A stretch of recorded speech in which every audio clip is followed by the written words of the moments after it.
And we're going to be recording this and we will make it available to people as well.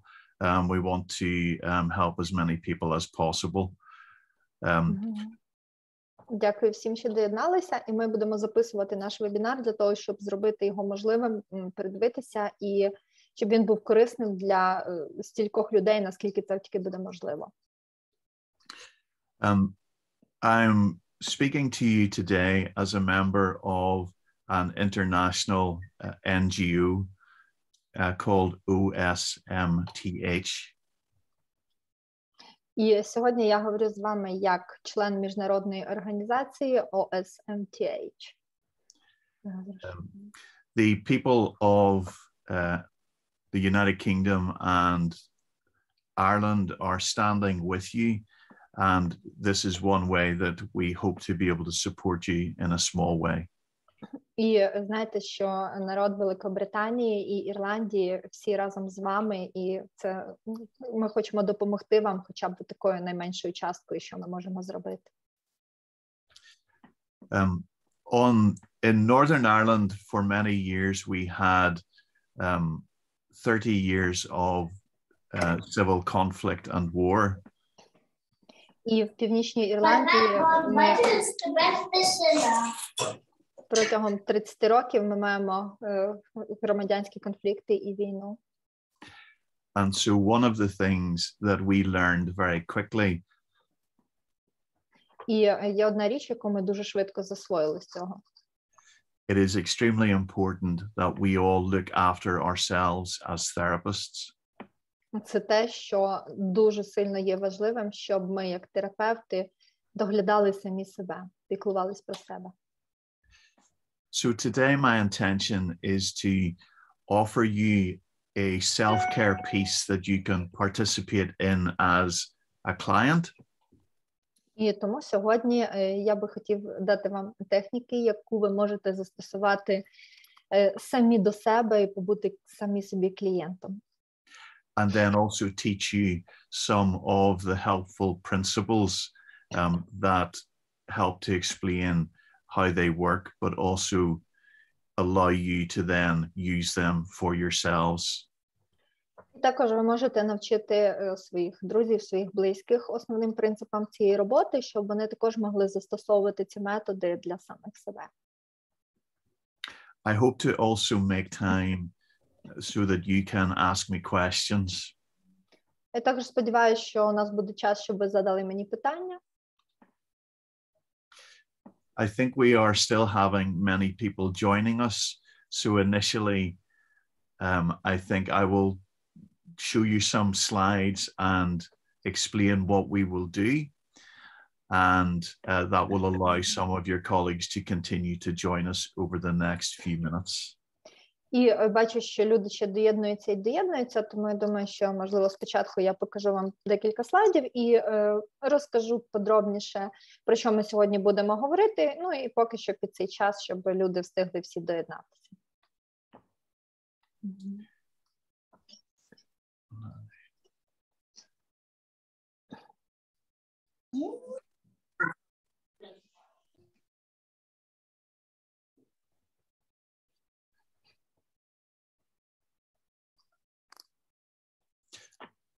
Allow me to share some slides. Так. Пол хоче поділитися слайдами, показати слайди, але щось не виходить. Я змінив налаштування, можливо, зараз краще. Try again, please, Paul, because maybe some settings were changed. Yes, let me just...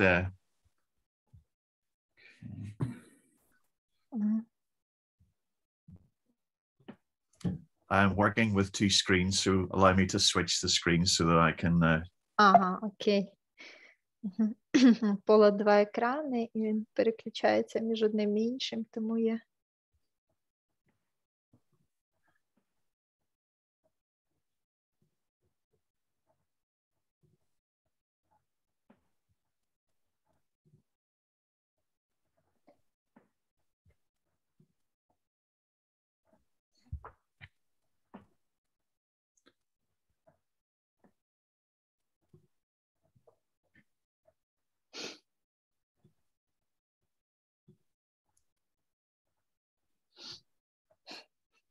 Мгм.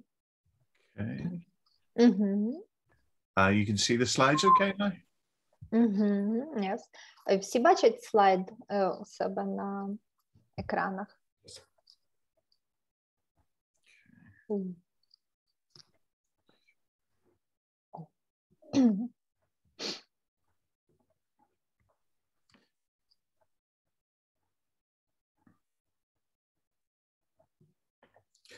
So firstly, I want to say that I hope that today will be the first of several ways that I can support you all. And I'll be linking in with Volodymyr and other colleagues to be able to talk about different topics. A number of us also hope to run further support sessions. І перш за все хочу сказати, що сьогодні це у нас перший вебінар з тих, яким чином я хотів би вас підтримати, які я би хотів провести. І в подальшому я контактую з Володимиром, і ми поговоримо про те, щоб я ще мав змогу провести вам декілька вебінарів, декілька сесій. When I teach, I typically start with this slide. І коли я навчаю, я зазвичай починаю з цього слайду. The mind is not so much a vessel to be filled as a fire to be kindled. Розум – це не стільки посудина, яку треба наповнити, як вогонь, який треба запалити. I want to try and help you to begin to think about how the memory is processed in our minds. І цим я хочу вас закликати зараз до того, щоб подумати про те, як саме в мозку відбуваються процеси запам'ятовування в нашій пам'яті. The self-care principles that I will teach you today are based on the adaptive information processing model. Причем заявил, как это больше І ті основні принципи самодопомоги, яким я хочу вас сьогодні навчити, вони в основному основуються на адаптивних можливостях нашої пам'яті. The important thing about that model, which comes from EMDR, І одна важлива річ, яка прийшла в адаптивну модель з EMDR, it reminds us that we are all born with a way to process information. це в тому, що вона нагадує нам, що всі ми народилися з певним шляхом обробки інформації. This is very important because in the work that we will demonstrate today, І це дуже важливо для тієї роботи, яку я продемонструю вам сьогодні. it can be immediately used by you for yourself and others.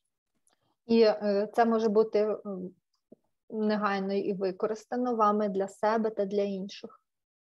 Because essentially what we are doing is activating something that our brain does every day. Тому що, в принципі, що ми будемо робити? Ми будемо активувати дещо, що супроводжує нас кожен день. And so when we think about the brain, whenever it works well, we also have to think about what happens when it does not work well because of trauma.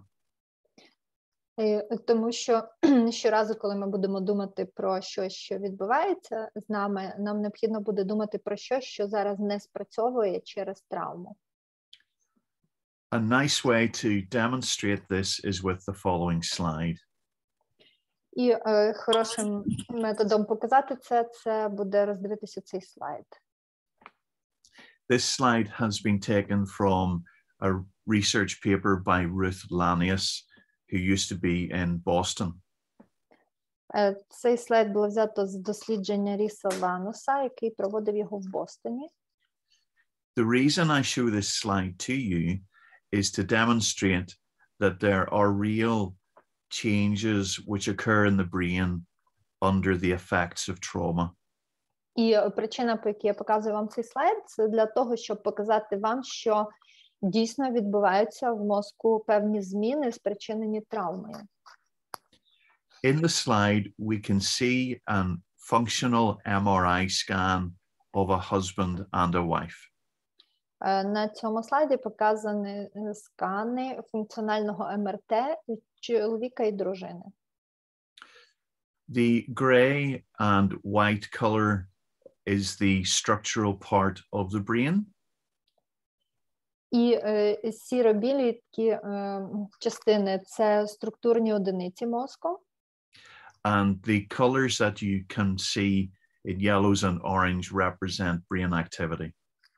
А жовті та оранжеві ділянки відображають активність мозку. This husband and wife were involved in a very severe road traffic collision where they witnessed a child burned to death. Ці чоловік і жінка потрапили в дуже страшну автомобільну аварію і були свідками того, як згоріла дитина. So it is a very terrible trauma. Тобто вони отримали надзвичайно важку травму. Many of you will have already been exposed to extremely traumatic events, and it's important to understand these events have a real impact upon our brain and mind. І багато з вас вже, я думаю, стикались з певними травматичними подіями, і дуже важливо зрозуміти, як саме ці події вплинули на ваш мозок і на ваші думки. These effects are not something that you can choose or not choose. They are things which happen because of a large range of different factors outside of conscious control. І ці зміни, вони не стаються залежно від того, хочете ви цього чи не хочете, вони просто відбуваються, тому що відбуваються деякі певні зміни під впливом травми, які ми не можемо контролювати свідомістю. The functional scan here is taking place when the husband and the wife are reading the story of what has happened while they sit within a scanner.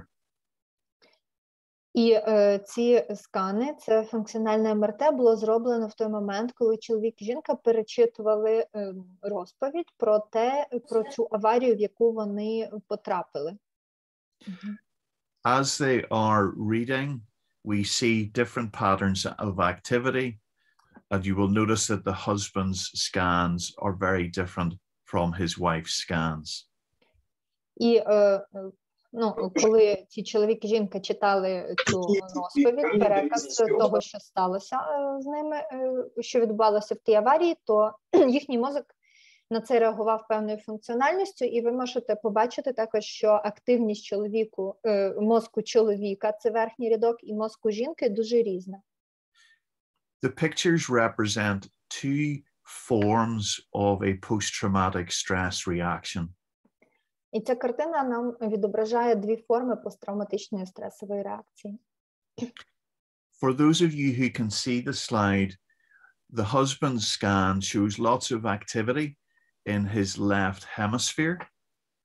І для тих, хто не бачить картинку або, може, бачить погано, то у чоловіка на сканах мозку відбувається дуже значна активність в лівій півкулі головного мозку.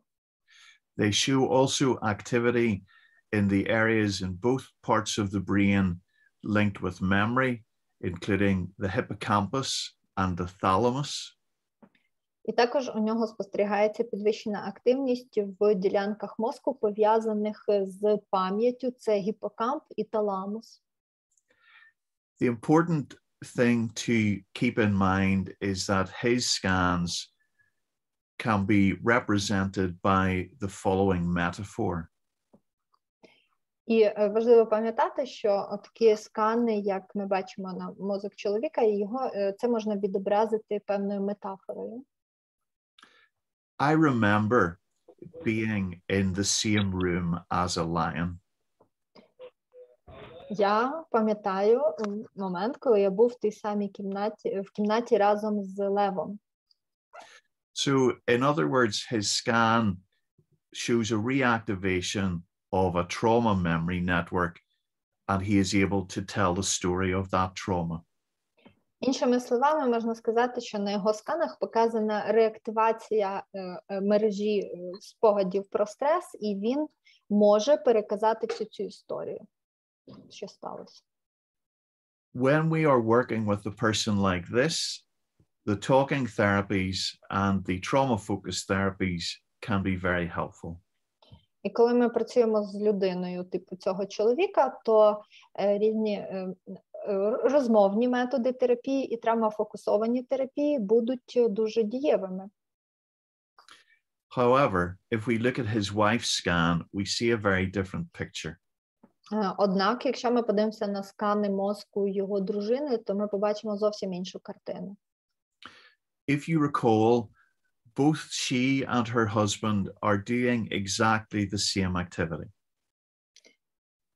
Якщо ви згадаєте, то, в принципі, і чоловік, і жінка, вони, ніби в момент сканування мозку займалися одною тою самою діяльністю.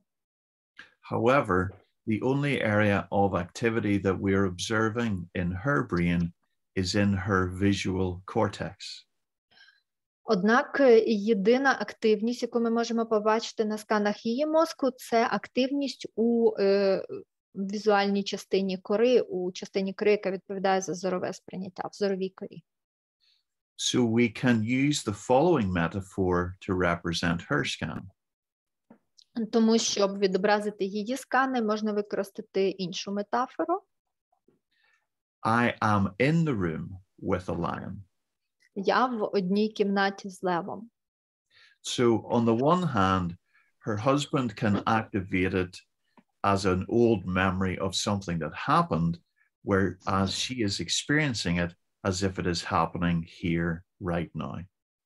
Тобто її чоловік може згадати, витягнути з довготривалої пам'яті щось, що з ним відбувалося, і це як спогад, а дружина переживає це, як в той момент, ніби воно відбувається з нею зараз. This is very important in helping us as therapists to decide what we need to do when we first meet the person in front of us who is in a war zone such as yourself. І це було б дуже таки допоміжне нам як терапевтам для того, щоб одразу зрозуміти, який метод вибрати для людини, яку ми щойно побачити, яка знаходиться зараз перед нами. If the person is in this brain state that the wife represents, the first thing we have to do is to help to create safety. Якщо перед нами така людина, в якої відбувається така мозкова діяльність, як на сканограмі мозку жінки, тоді найперше, що нам треба зробити, це створити для неї відчуття безпеки. And what that requires us to do is to return them to the window of tolerance. І основному, що нам потрібно зробити, це повернути її у вікно толерантності. When a person is within the window of tolerance, we are able to give them new skills and help them in therapy. І якщо людина знаходиться всередині вікна толерантності, тоді ми можемо дати їм змогу розвинути певні нові навички і допомогти шляхами терапії. However, if they are outside the window of tolerance, we cannot do that. А з іншого боку, якщо людина знаходиться за межами вікна толерантності, тоді нам треба використовувати інші методи. So if a person is above the window of tolerance, і якщо людина знаходиться над вікном толерантності, we may see the person in a state of panic and high activation. Ми можемо у такої людини спостерігати паніку або надмірну активність. If the person is below the window of tolerance, we may see that they are shut down and dissociated. А якщо людина знаходиться нижче вікна толерантності, тоді ми можемо бачити, що у людини можемо спостерігати зниження активності і дисоціацію. So first of all, I would like to deal with what you can do immediately to help a person whose brain state is like that of the picture of the wife here, where she is stuck in the trauma in the moment, even if she is now in a safe place at that time. І перше, що я про що хотів би з вами поговорити, це про те, що ви можете зробити одразу ж з людиною, яка переживає травму, так як переживає дружина з цього прикладу, тобто людина, яка застрягла в моменті травми і переживає травму навіть в той момент, якщо зараз вона знаходиться у безпеці. I will stop sharing the slides for a moment so you are able to see me. Зараз я виключу презентацію поки що, щоб ви побачили мене.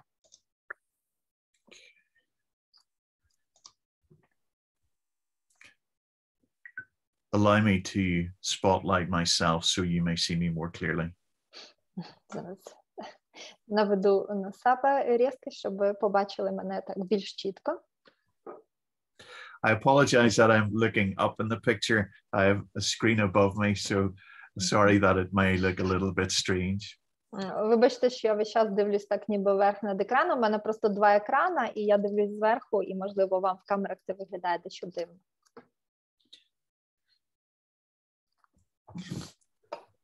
The interesting piece about EMDR is that we use a bilateral stimulation.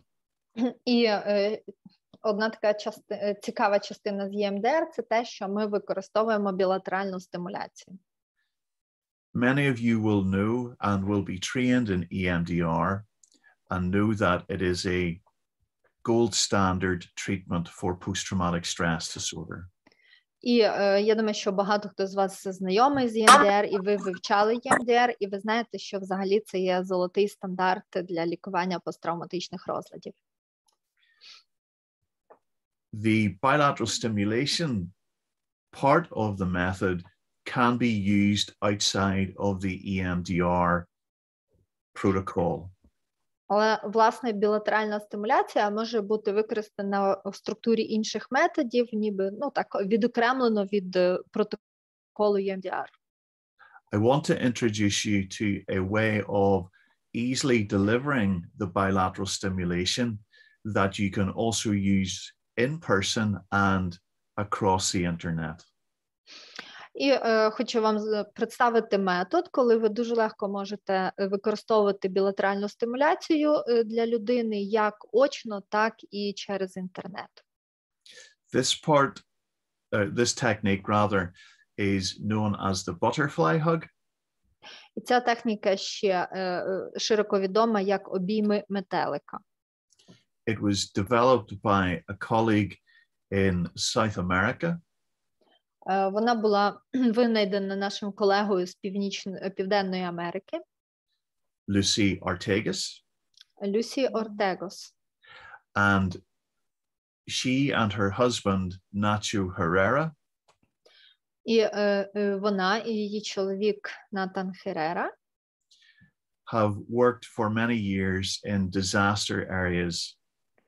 Багато років працювали в ситуаціях різних катастроф. Such as following earthquakes and tsunami. Наприклад, в місцях землетрусів, цунамі. In regard to the method, I want to invite you first of all to experience it for yourself.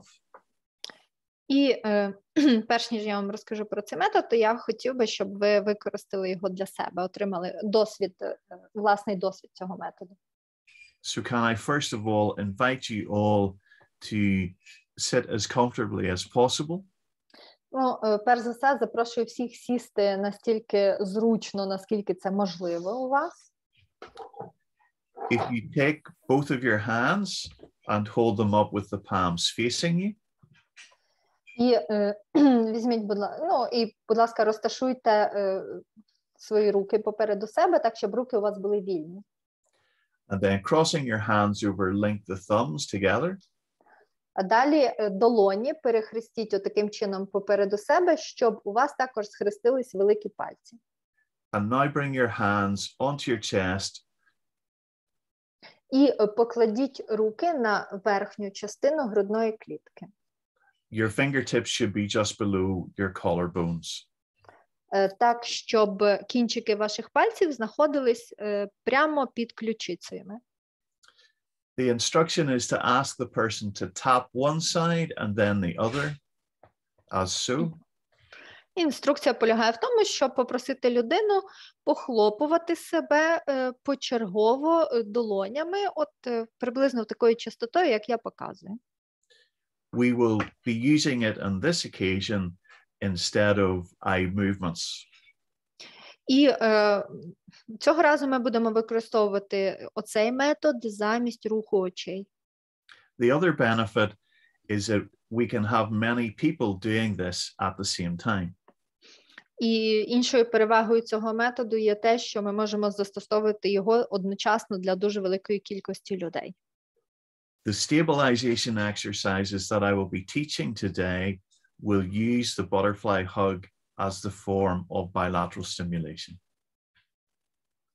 І ті вправи на самозаспокоєння, які я сьогодні буду вам представляти, вони в основі них лежить ця вправа обійми метелика як метод білатеральної стимуляції. So in terms of what the bilateral stimulation is doing, it is increasing parasympathetic протягом... Sorry. Can you please repeat it because something with my internet? When we do the butterfly hug, it will increase parasympathetic tone. І поки ми робимо, власне, цю вправу обійми метелика, активується наша парасимпатична система. When this method was first used in South America, they used it with children. І коли цей метод застосовували вперше в Південній Америці, то його застосовували для дітей. And it was very easy to instruct the children on how to do it. So it gives us a simple method for all ages. І оскільки дітей було дуже легко навчити і спонукати це робити, то це показує, що цей метод є дуже простим, його можна застосовувати на усі вікові категорії. The other problem that it solved was that it allowed many people to be treated at the same time in a group. І ще одна така проблема, з якою справляється цей метод, це те, що можна допомагати великій групі людей одночасно. So what I would like to invite everyone to think of now is to bring to their mind a happy memory that they associate with feeling safe and calm. Зараз всіх попрошу звернутися до певних частин своїх спогадів, своєї пам'яті і повернутися в момент, в те місце, ту ситуацію, де ви відчували себе в спокої, спокійно і в безпеці, безпечно. Obviously, with the situation in your country at this time, many people may find it hard to identify a memory that relates to being safe and calm. Ну, і відповідно до ситуації, яка зараз у вас в країні, то я думаю, що багато кому буде досить важко згадати і уявити себе в ситуації, коли ви були в безпеці і в спокої.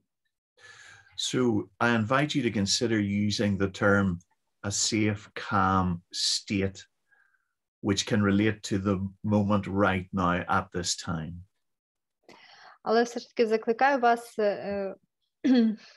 звернутися до того моменту безпеки і спокою, який ви можете згадати і який може якось стосуватися того, де ви зараз перебуваєте. In other words, we invite a person to focus on their feeling of connection and safety with us as a therapist. Іншими словами, ми можемо закликати клієнта до того, щоб доторкнутися, ніби відновити зв'язок з місцем свого спокою та безпеки, використовуючи нас як терапевтів. So I invite you all to connect to the feeling of being in this place, right here, right now, in this meeting of people who focus on healing and peace. І зараз всіх вас закликаю зосередитись на своїх відчуттях і почуттях того спокою, безпеки, відповідно до ситуації, в якій ви знаходитесь прямо зараз. Я маю на увазі оце наше зібрання, що ми всі разом тут зібрались для того, щоб допомогти і підтримати один одного. So thinking and bringing that place to your mind now of feeling safe in your body right here, right now, can I invite you to scan your body from the top of your head down to the tips of your fingers and tips of your toes and look for the place of safety. І зараз, зосереджуючись на відчутті спокою і безпеки, яке відбувається з вами тут і тепер, в моменті тут і тепер, хочу вас попросити також просканувати своє тіло, ніби сканером, починаючи з макушки голови і через все тіло до кінчиків пальців, зосереджуючись на своїх відчуттях і відмічаючи в тілі такі місця, де ви відчуваєте спокій і безпеку. And noticing that, bring your hands to your chest and begin to tap with me. І зараз, будь ласка, складіть руки на грудній клітині, так як я вам показував, і починайте постукувати пальцями разом зі мною. Focus your mind and your intention on the part of your body that feels calm. І сфокусуйте свої думки і свою увагу на тій частині вашого тіла, де ви відчуваєте спокій. Allow your body to set its rhythm. Some people like to tap faster than others. І дозвольте своєму тілу самому встановити ритм постукувань, тому що комусь подобається частіший ритм. Trust your body. Довіртеся своєму тілу. Take a nice big deep breath in for me. All the way out. Зробіть глибокий вдих і глибокий видих через рот. Notice how you feel in your body. І відмітьте зараз, що ви відчуваєте в своєму тілі. Focus on the thought and the memory about being safe and calm. І зосередьте зараз, знову ж таки, на спогадах про те, як ви перебували в безпеці і в спокої. And begin to tap again. І знову почніть похлопувати пальцями, постукувати пальцями. There is no wrong way for you to do this. Це неможливо зробити неправильно. Remember to breathe as you tap. І пам'ятайте дихати в процесі того, як ви постукуєте.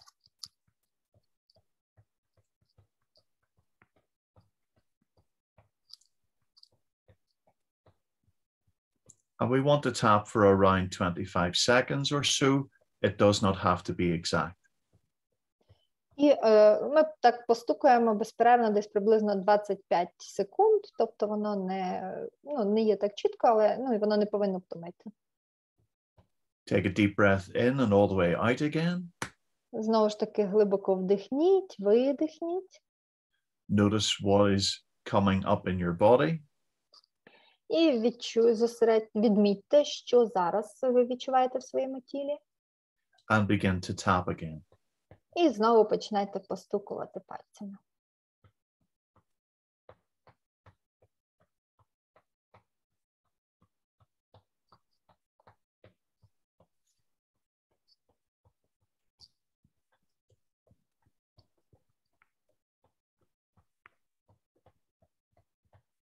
Take a deep breath in again and all the way out. Знову вдихніть глибоко, видихніть. Relax the tapping. Розслабтеся. And mentally scan your body again and notice how you're feeling. І знову повільно проскануйте своє тіло зверху донизу і відмітьте, що зараз ви відчуваєте. With repeated cycles of tapping, for people who are able to be quite close to the window of tolerance, we should be able to return a person into the window of tolerance relatively quickly. І повторюючи оці цикли цієї стимуляції, то для людей, які знаходяться, вийшли недалеко з вікна толерантності, то ми можемо досить швидко їх повернути назад у вікно толерантності. If a person is finding that difficult, I will now show you what step I would take next. І якщо це для людини важко, тоді покажу вам, який буде наступний крок. These simple methods have been typed out, and I will endeavor to have them translated into Ukrainian.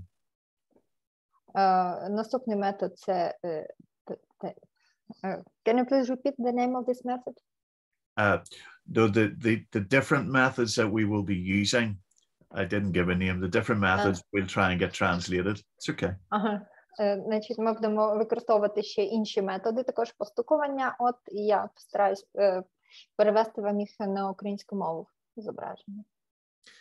This next one is called the room outside of time and space.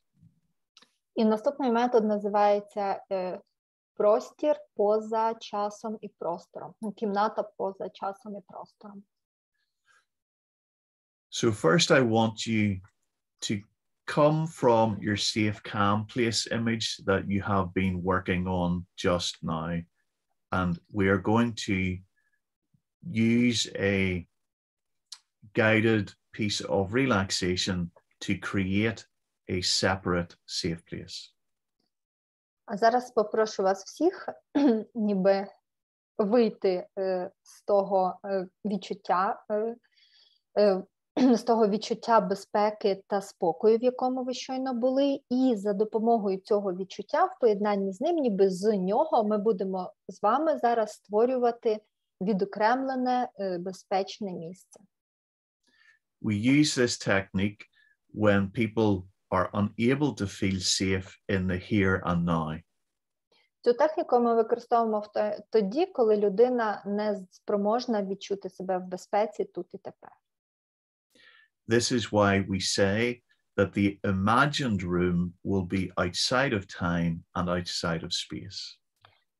От тому ми і кажемо, що ця уявна кімната, вона буде поза часом і поза простором.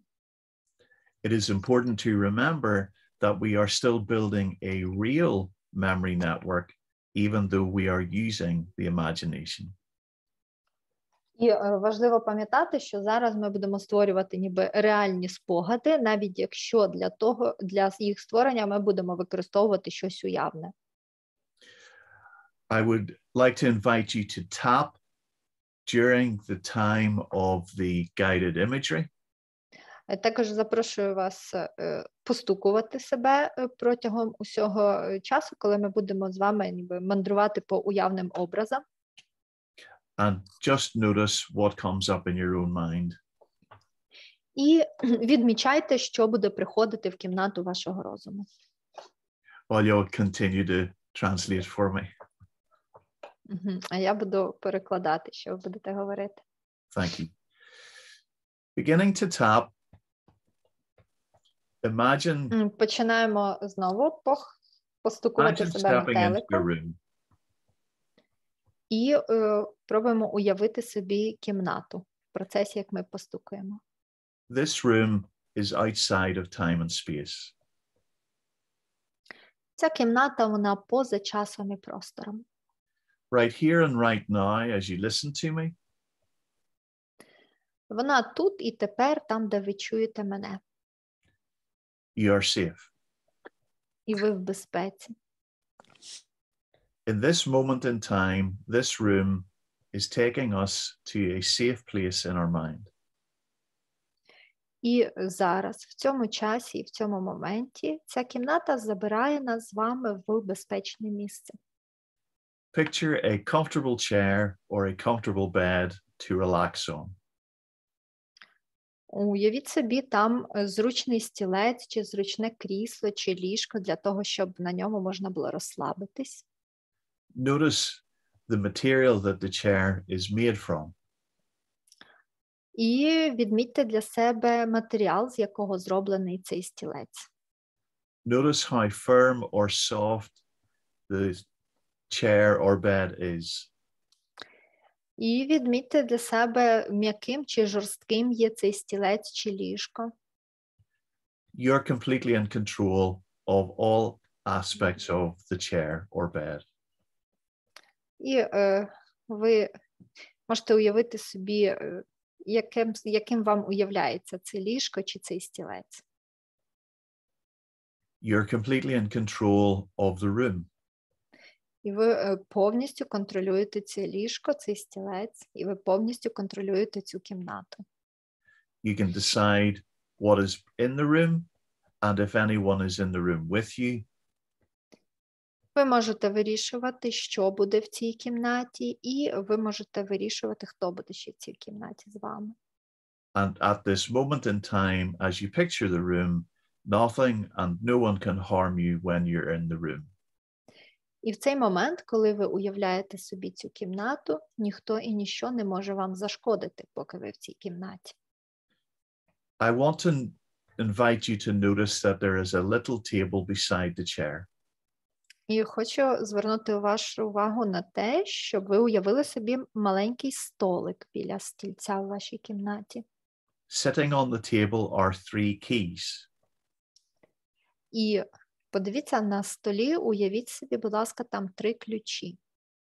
The 3 keys open 3 doors that I want you to notice in the wall in front of you. І ці 3 ключі відкривають 3 двері, які ви можете побачити перед собою на стіні. The 3 keys are each labeled past, present, and future.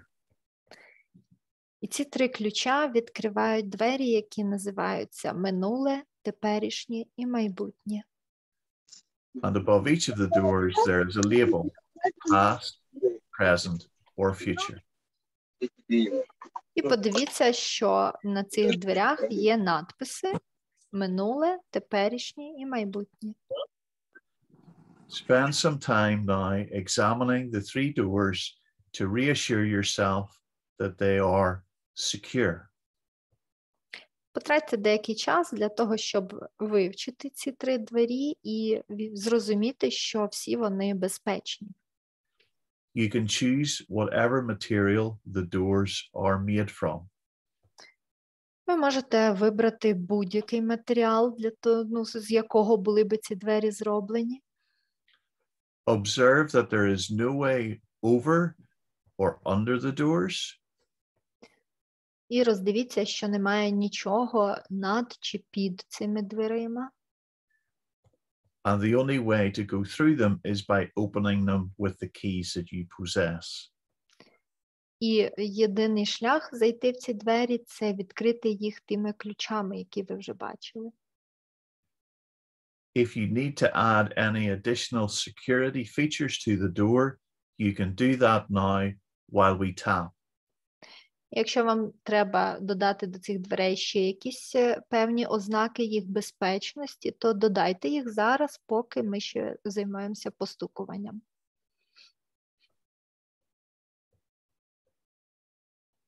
Take a nice big deep breath in, all the way Зробіть out, глибокий вдих, видих, and relax your hands. розслабте руки. Allow your mind to go blank. А зараз очистіть свій розум, нехай буде чистий лист перед очима. And now, as we tap again, bring back the image of the room outside of time and space that you have just imagined. І зараз, знову ж таки, давайте покладемо руки і знову поверніться до образа отої кімнати, яку ви вже уявляли, кімнати поза часом і простором. And as you begin to tap again, I want you to again see the room with the 3 doors and be reassured that they are all secure.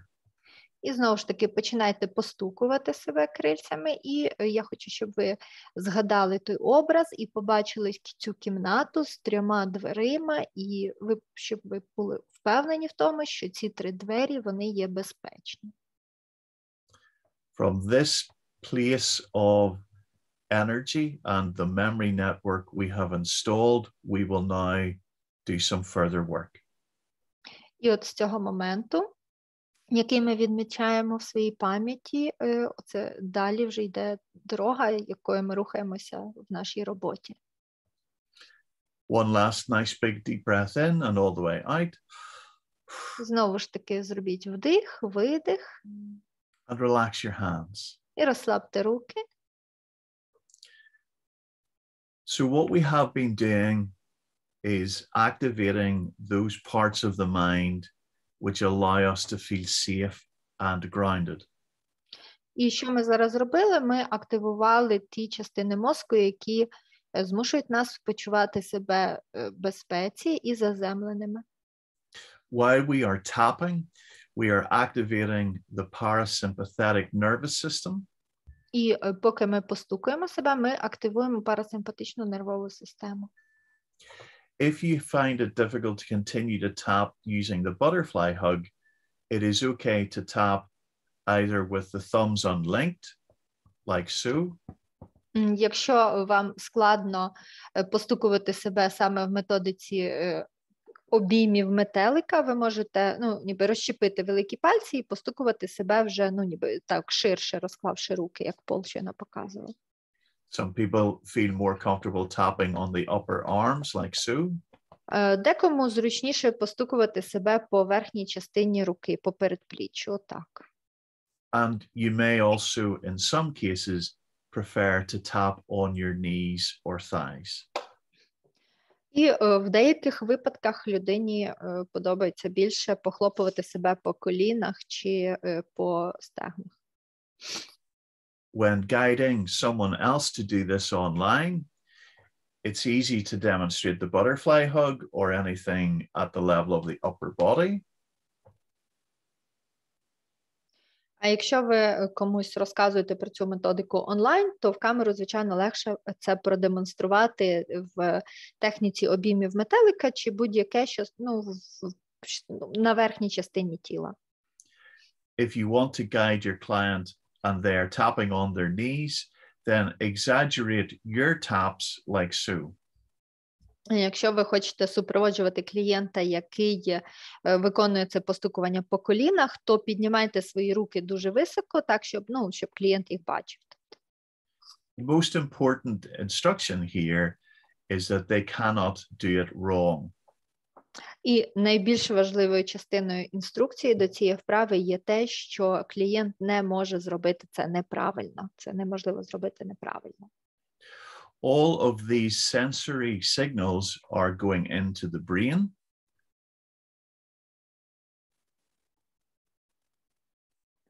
Can you please repeat it? Yes, all of these sensory feelings are going into the brain. Всі оці сенсорні відчуття надходять до мозку, головного мозку. And now I will explain a very simple model that you can tell your clients or with other colleagues that you're supporting. І зараз я вам це розкажу на прикладі такої простої моделі, як ви можете також дуже просто пояснювати своїм клієнтам або колегам, яких ви будете підтримувати в такий спосіб. You can hold up your hand as so. Підніміть руку, будь ласка, отак, як я показую. This represents, the forearm represents the reptilian brain. І, виходить, наше передпліччя, воно відображає рептильний мозок. The palm of the hand and thumb represent the limbic or emotional brain. І, власне, долоня і великий палець ніби показує нам емоційний мозок або лімбічну систему. And the fingers represent the mammalian brain. А пальці відображають мозок савців. This is Paul Mclean's tri-brain model. Це модель триєдиного мозку Пола Макмілана. And simply information normally flows up to the fingers, to the neo-mammalian brain. І в нормі проста інформація рухається ніби знизу вгору до мозку савців. And if everything is working well, At the level of the wrist, information also moves from the right hemisphere to the left and then the two harmonized information. І в нормі, отут десь на рівні переходу в кисть, інформація переходить з правої півкулі в ліву і таким чином гармонізується. So a healthy memory involves both hemispheres of the brain. Тобто здорова пам'ять активує обидві півкулі мозку. If we want to understand what happens when things go wrong, let me show you once more the slide from Ruth Lanius.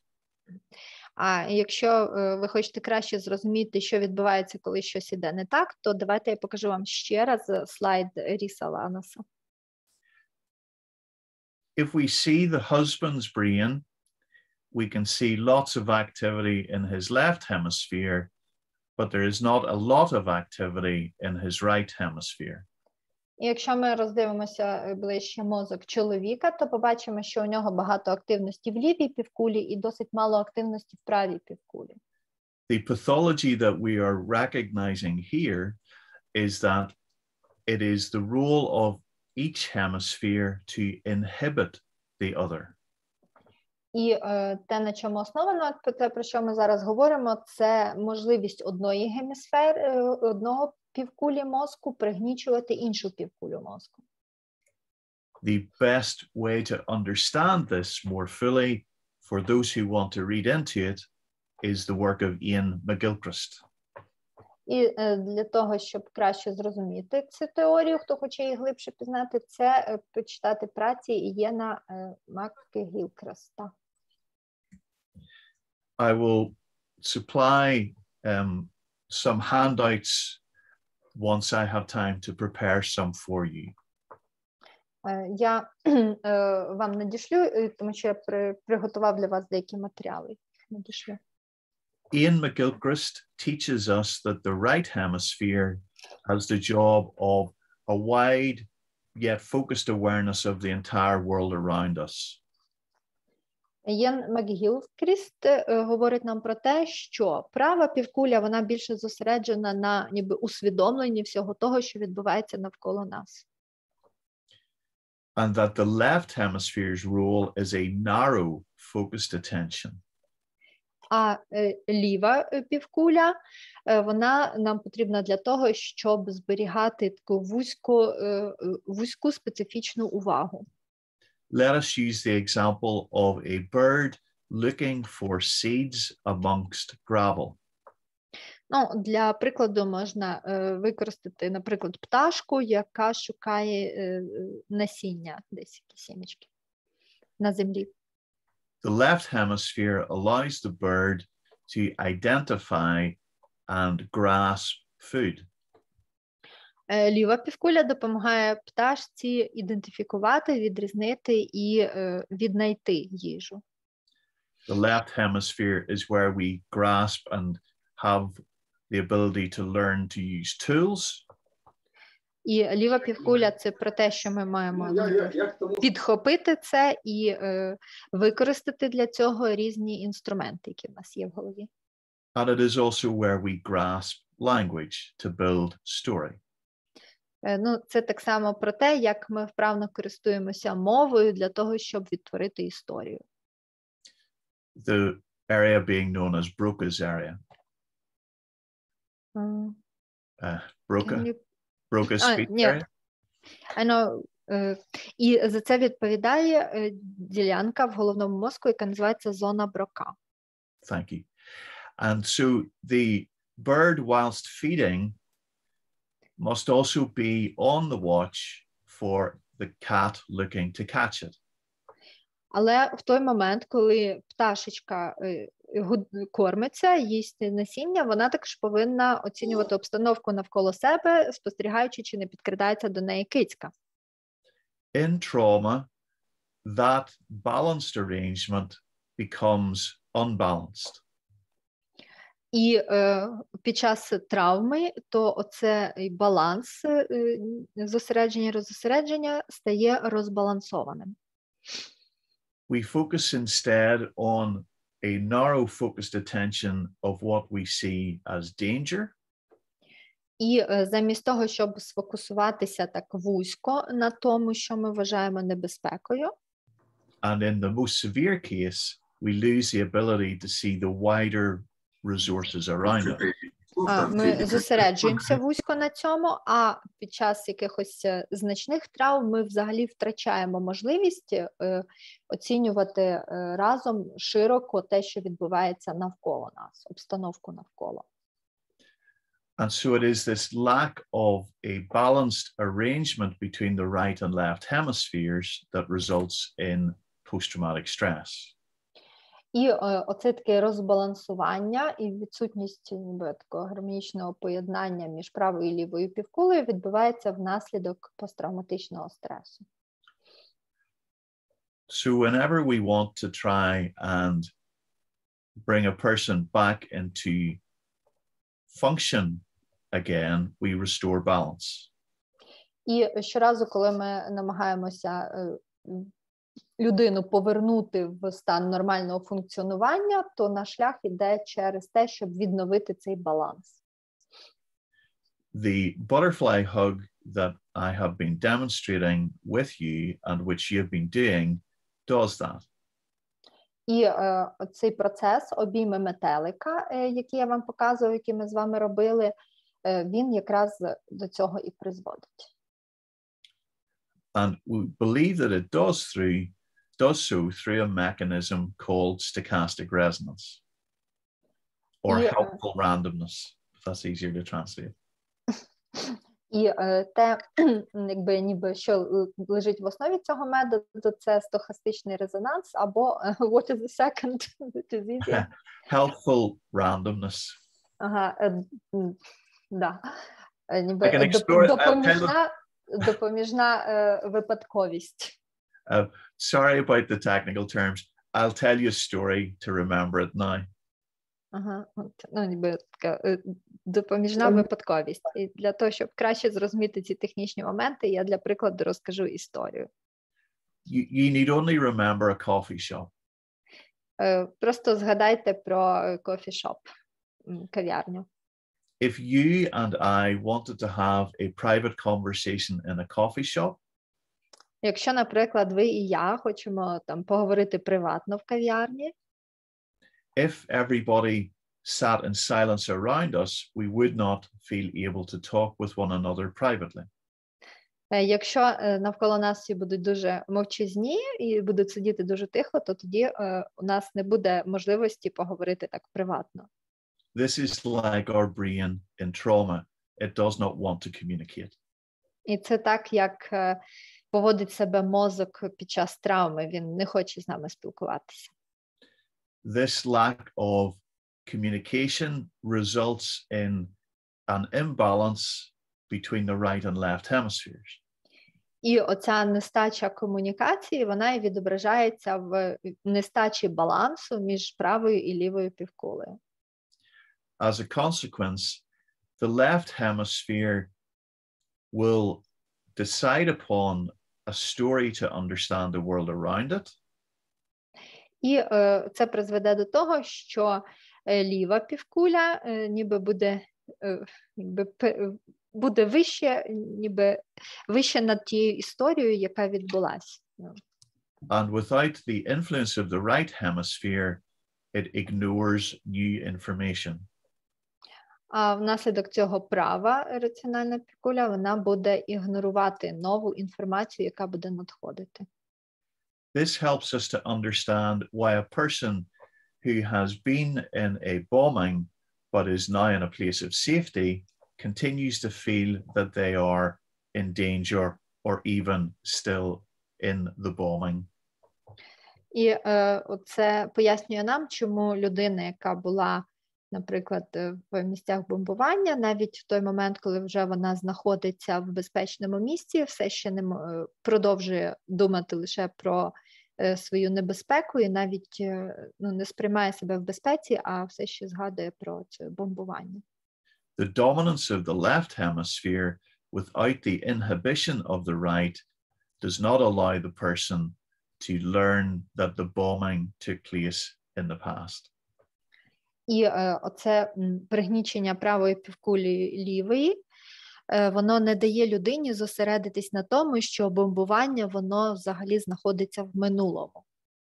Now let us return to our metaphor of the coffee shop. І зараз давайте повернемося до нашої метафори кав'ярні. I am deaf and wear hearing aids. Наприклад, якщо я глухий, нечуючий і нічого не чую навколо себе. Imagine now that the coffee shop is busy with conversation and laughter. Уявіть собі кав'ярню, наповнену різними розмовами і сміхом. When I am talking with you now, I no longer worry that people are sitting in silence listening to us, so I am more willing to communicate. І в цей час я розумію, що люди ніби не мовчать, вони не слухають нас, і тоді у мене є більше бажання комунікувати, розмовляти з вами. And this is what happens in our brain when we introduce stimulation such as the butterfly hug. The background noise encourages the brain to communicate once again. І оце саме відбувається тоді, коли ми виконуємо вправу обійми метелика. Тоді оцей ніби фоновий шум створює це створює цей фоновий шум, на фоні якого мозок знову хоче з нами спілкуватися. And because of my deafness, I would have to concentrate and focus very carefully on the person speaking to me. І якщо, наприклад, я глухий, то через те, що я не дочуваю, це мені треба буде дуже зосередитись і бути дуже уважно зосередженим, зокрема, на людині, яка до мене говорить. And this is the second thing that the butterfly hug also does. It improves focus. І тому другий момент, який посилює вправа обійми метелика, це здатність фокусуватися. This allows a person to no longer be stuck, focused on a negative traumatic experience, and allows them to shift their focus to something more positive, such as being safe now. І ця вправа заставляє людину не фокусуватися і далі на певних негативних моментах, а сприяє перенесенню фокусу до якихось позитивних моментів, зокрема до відчуття безпеки, в якій людина знаходиться зараз. And we call this model the SR model, or stochastic resonance. І оцю модель ми називаємо SR-модель або стохастичний резонанс. And even if you are not trained in EMDR therapy, you can use the butterfly hug as a simple technique to help the brain to increase its communication and improve its focus. І навіть якщо ви не вивчали EMDR-терапію, ви можете використовувати оцей метод як простий метод відновити бажання нашого мозку з нами, бажання спілкуватися з нами і посилити процеси фокусування.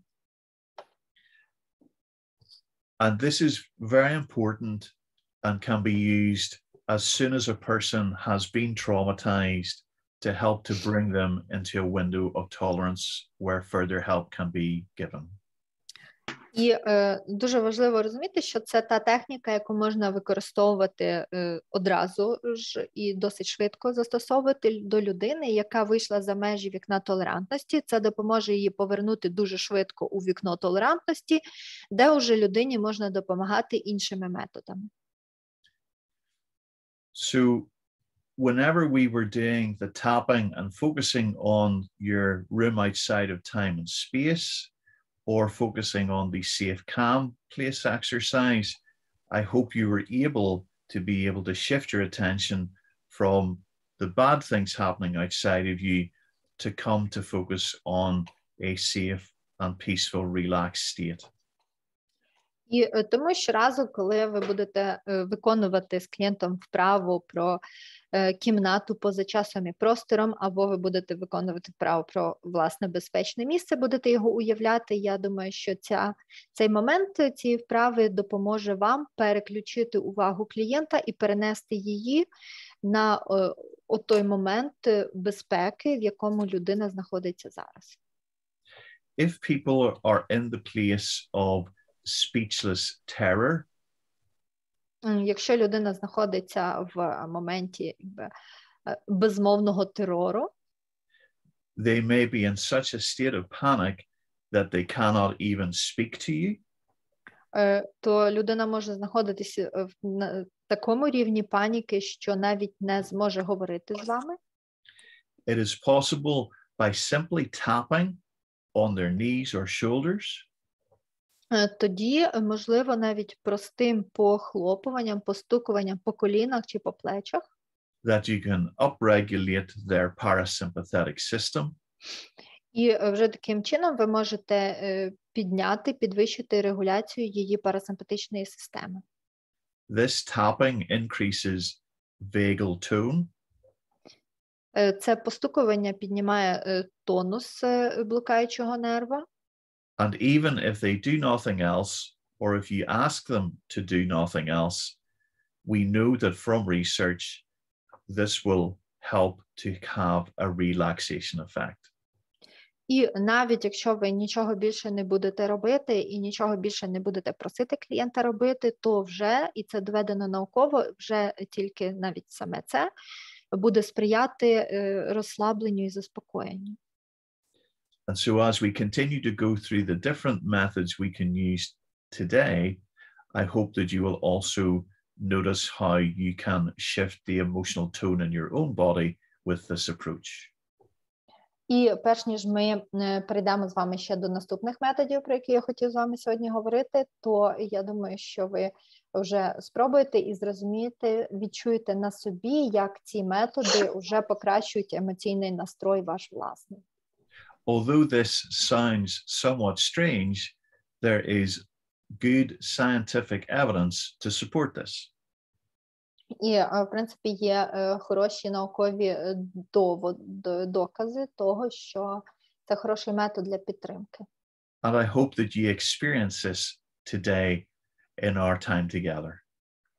І я думаю, що це цінний досвід, отриманий вами сьогодні разом з усіма нами. The reason for this is that we are switching on and working on a part of the brain called the anterior cingulate cortex.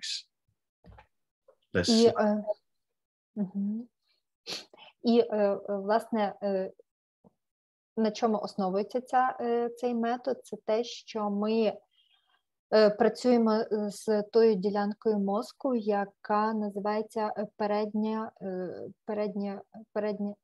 Can you please repeat the name of the part of the brain? Yes, it's the anterior cingulate cortex. Передня цингулярна, передня поясна звивина. Це передня кора поясної звивини. Do not worry too much about the specific names. I want you to understand the functional effect.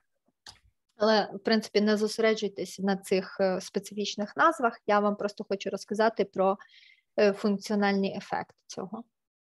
The good news is our patients don't need to understand neuroanatomy.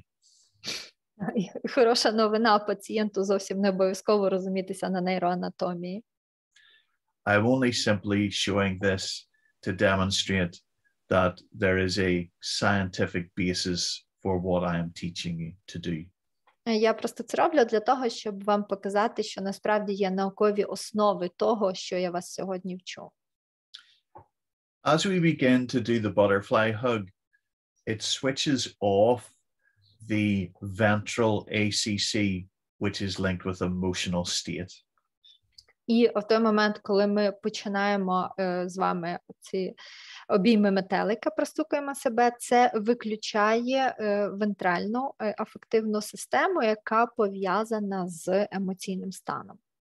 So the longer we tap with a person, we should begin to see their level of emotion beginning to come down. І чим довше ми постукаємо, тим сильніше ми бачимо, як рівень емоцій у людини знижується. The area of the brain beside the anterior cingulate, so the dorsal anterior cingulate cortex, is related to cognitive function.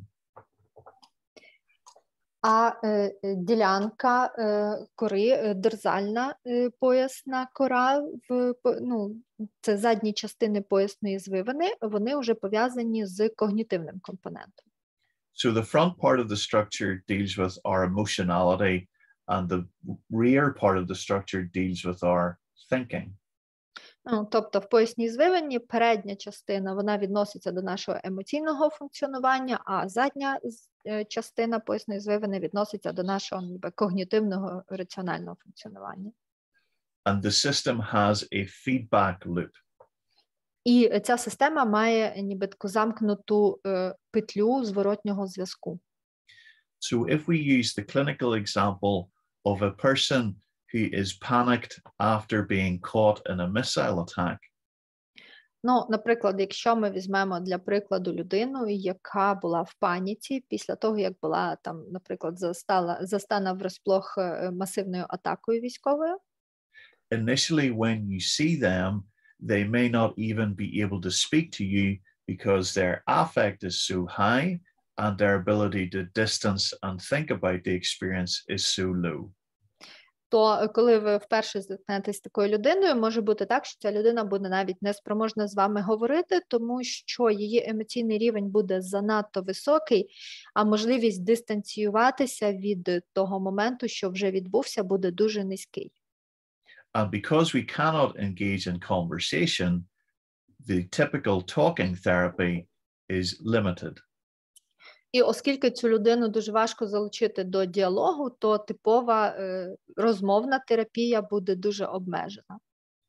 Simply by talking to the person warmly and in a comforting way whilst tapping, we begin to reduce their level of affect.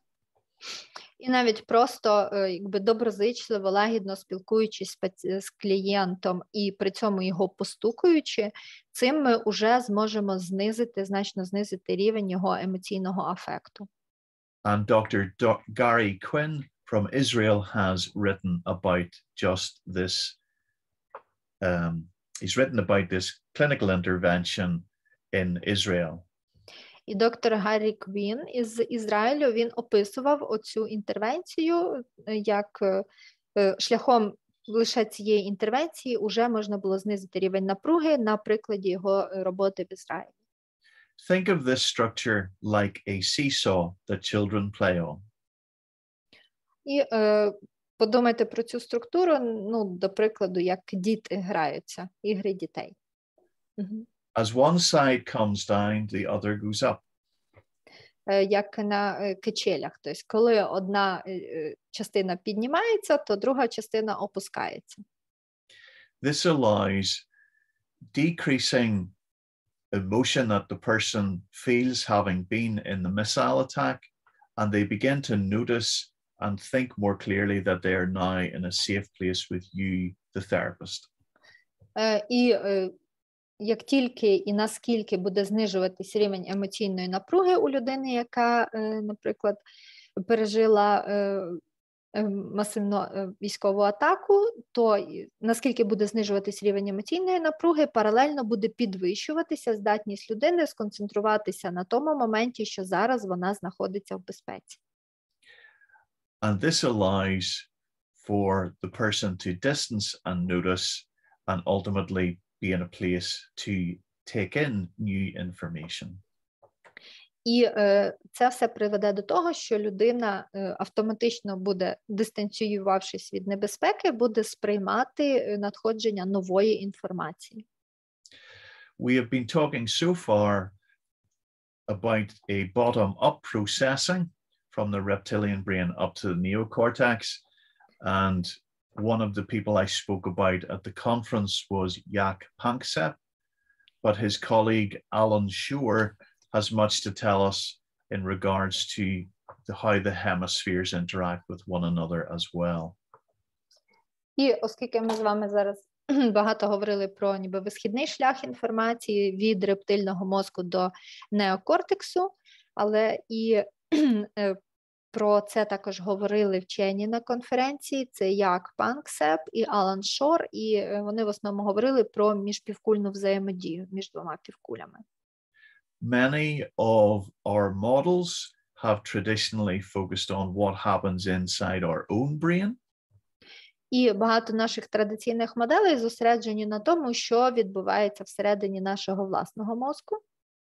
However, colleagues such as Dumas have encouraged us to move from a one-brain model to a two-brain model. In other words, we think about what is happening between us, ourselves, and the therapist. Але деякі колеги, наприклад, Дюма, закликають нас зосереджуватись на ніби двомозковій теорії, двомозковому процесі, тобто зосереджуватись на тому, що відбувається у клієнта і між нами як терапевтом. I believe that by introducing the bilateral stimulation of the butterfly hug or using another method, we restore a system that can return balance to the person who is unbalanced because of trauma. І я дуже сподіваюся, що цими процесами, про які сьогодні ми говоримо, обійми метелика чи інші процеси білатеральної стимуляції, допоможуть вам відновити ту систему, яка призведе розбалансовану частину мозку до певного балансу. And Alan Shore talks about a right hemisphere to right hemisphere communication between the therapist and the client. І Алан Шор говорив про взаємодію між правими півкулями терапевта і клієнта, ніби правопівкульна взаємодія двох людей. Research colleagues such as Dumas have observed the brains of a clinician and a therapist, and during non-verbal imitation, the two brains synchronize within milliseconds. І його колега, вчений Дюма, в своїх дослідженнях описував взаємодію між двома особами, між клієнтом і терапевтом, коли навіть при невербальній комунікації відбувалася певна синхронізація між правими півкулями, і це відбувалося досить швидко, буквально за декілька секунд. And I tell you this to underline how important it is for US therapists working in this frightening time to take care of yourselves. І це я вам говорю для того, щоб наголосити на тому, наскільки зараз, працюючи в такі страшні часи, для вас, як для терапевтів, є важливим допомога і турбота про самих себе. It was Dan Siegel who first introduced us to the concept of the window of tolerance. І Ден Сігал, він перший познайомив нас з концепцією вікна толерантності. And we must remember that in a therapeutic setting, there are two windows of tolerance. Але також ми повинні пам'ятати, що в усіх ніби терапевтичному сеттінгу, в терапевтичних налаштуваннях є два вікна толерантності. I give you the example of parents looking after a young baby. Наприклад, для прикладу приведу вам батьки, які доглядають маленьку дитину. If the baby is crying and very upset and the parents in an extremely tired state, it's very difficult for those parents to comfort the baby. Наприклад, якщо дитина дуже засмучена і дуже плаче, але батьки в цей час також дуже виснажені, дуже стомлені, то для них дуже важко заспокоїти дитину. Both parts of the system are outside their windows of tolerance. Тому що тоді обидві частини цієї системи знаходяться поза межами вікна толерантності. Then the grandmother comes in from outside and she is relaxed and she is very able to quickly calm the child. І тут приходить бабуся, а бабуся вона дуже спокійна, розслаблена, і тоді вона дуже швидко заспокоює дитину. I'm sure that those of us who are parents can relate to that. Я думаю, що всіх з вас є батьками, згадають цю ситуацію. So the important thing is that we work on our system so that we come to the session within our window of tolerance. Тому дуже важливим є налаштування ніби нашої внутрішньої системи і те, з яким вікном толерантності ми приходимо на нашу сесію. This slide shows the degree of connections between the right and left hemispheres of the brain. І оцей слайд показує вам кількість зв'язків між лівою і правою півкулями. However, I want you to notice that of all the many pathways in the brain, it is only a relatively small percentage of fibers that cross across from the right side to the left. Ну, і також хочу наголосити вам на тому, що зв'язків, ну, як ви бачите, дуже багато є зв'язків взагалі всередині мозку, але, в принципі, досить незначна частина їх ідуть між двома півкулями, зв'язують їх між собою. And remember, the functional system is a system that is balanced. І також пам'ятайте про функціональну систему, особливо коли ця система не є збалансованою. Okay. When we come back to take a look at, let me see. Sorry, I'm just trying to. Are you seeing slides at the minute or not? No, we can see a screen, I think. Okay, sorry.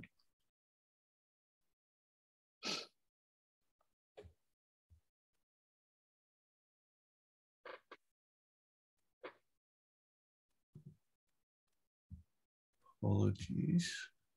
It's your desktop. Yeah, sorry. I'm trying to stop sharing the slides, but I'm trying to find the button for that. Ага. And, Пол намагається припинити демонстрацію. sorry about that. It's up there at the upper part of the screen, as I remember. Yeah, I think it's probably, sorry, excuse me. Sorry about this. Mm-hmm.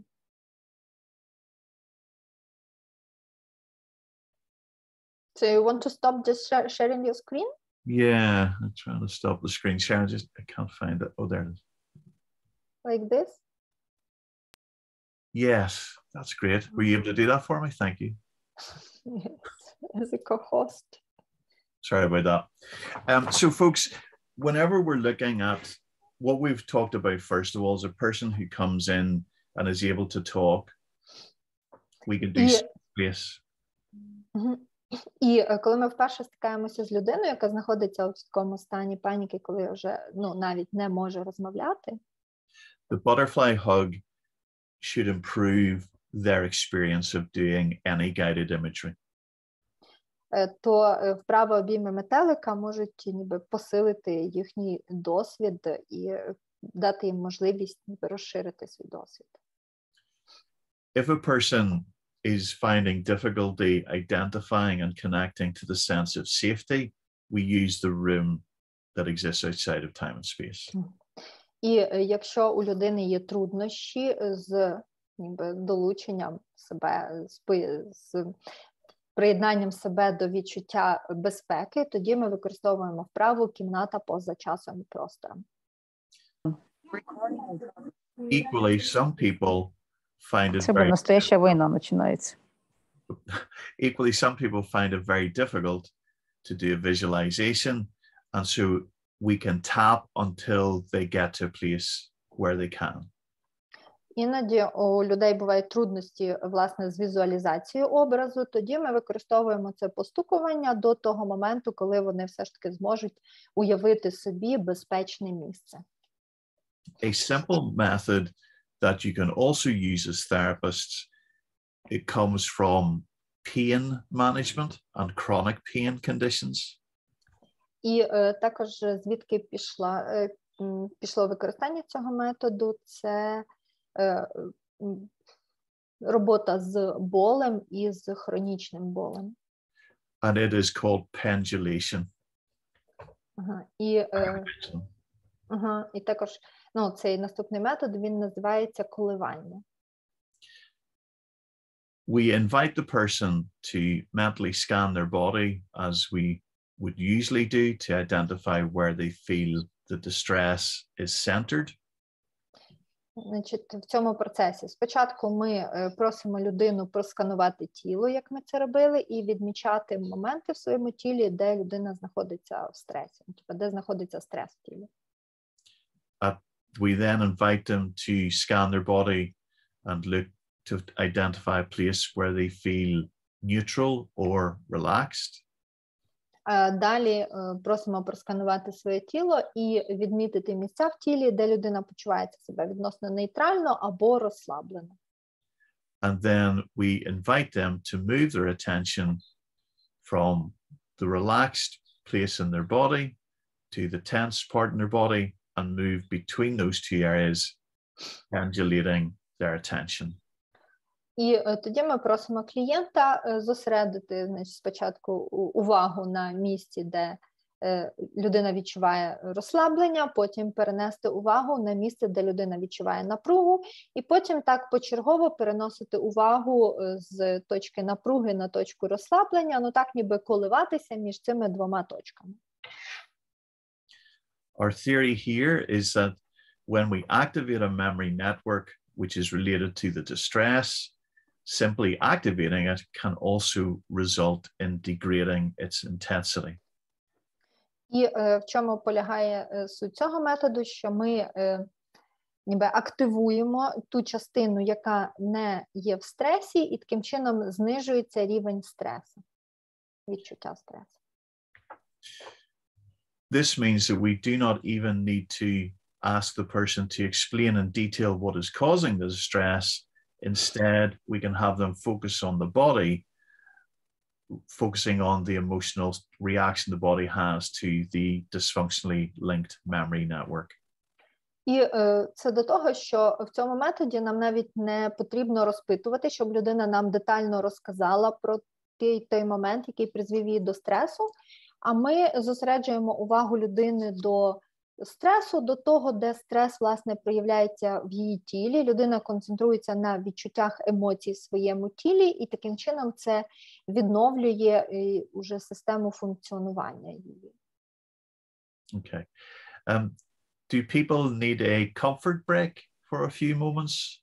А чи треба зробити зараз перерву? Можливо, маленько? Так, якщо можна. It will be better. Yes, people need it. Yes. So can we take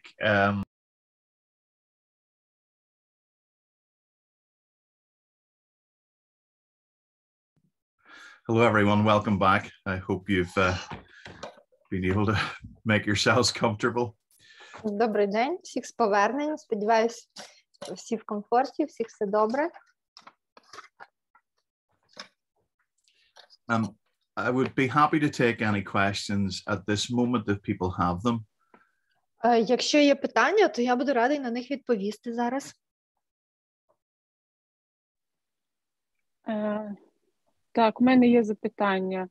Я можу розмовляти англійською, якщо ви не проти. Добре.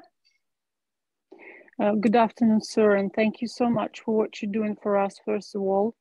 And I have a question. What if the client, the patient, during the movement, the butterfly movement, is still keep crying? Should we take a pause, or should we just keep going and continue? What would you recommend? Thank you. And may I ask if Sorry. you're trained? One moment. Лариса, перекладіть зразу українською, щоб ви інші розуміли. Так, пробачте. Моє запитання в тому, якщо пацієнт або клієнт, наш клієнт продовжує плакати, якщо ми в процесі цієї бабочки, в процесі ЄМДР, пробачте, мені тяжко розмовляти українською, я привикла розмовляти російською, то моє питання, чи ми робимо паузу, чи ми продовжуємо цей процес. And are you EMDR trained? Sorry? Are you trained in eye movement desensitization and reprocessing? Ви вивчали EMDR? No, I didn't. No, that's okay. So whenever we look at the person's emotional state, I want to invite you to think of a spectrum. Okay. Do we want to translate it into Ukrainian as well? Yeah. Окей. Хочу звернути, що уявіть собі зараз, завжди, коли ми думаємо про емоції, які відбуваються, то варто зосередитись і уявити собі одразу весь їх спектр. So these methods are based on the AIP model, but they don't require the whole training in EMDR. І оцей момент, ця вправа, вона, в принципі, іде до процесу переробки очима, але вона не захоплює собою всю концепцію EMDR. We're simply taking the bilateral stimulation, which we know increases relaxation and parasympathetic effects. Ми просто взяли сам процес білатеральної стимуляції, бо ми знаємо, що він посилює розслаблення і посилює парасимпатичну систему, збуджує парасимпатичну систему. So if we have a client who comes in and is so distressed that they are simply crying the whole time. Тобто, якщо, наприклад, у нас клієнт, який знаходиться в сильному дистресі і постійно плаче. In the first instance, we can continue applying the tapping, or if they will do the butterfly hug. Тоді ми просто продовжуємо робити постукування, чи продовжуємо процес обійми метелика.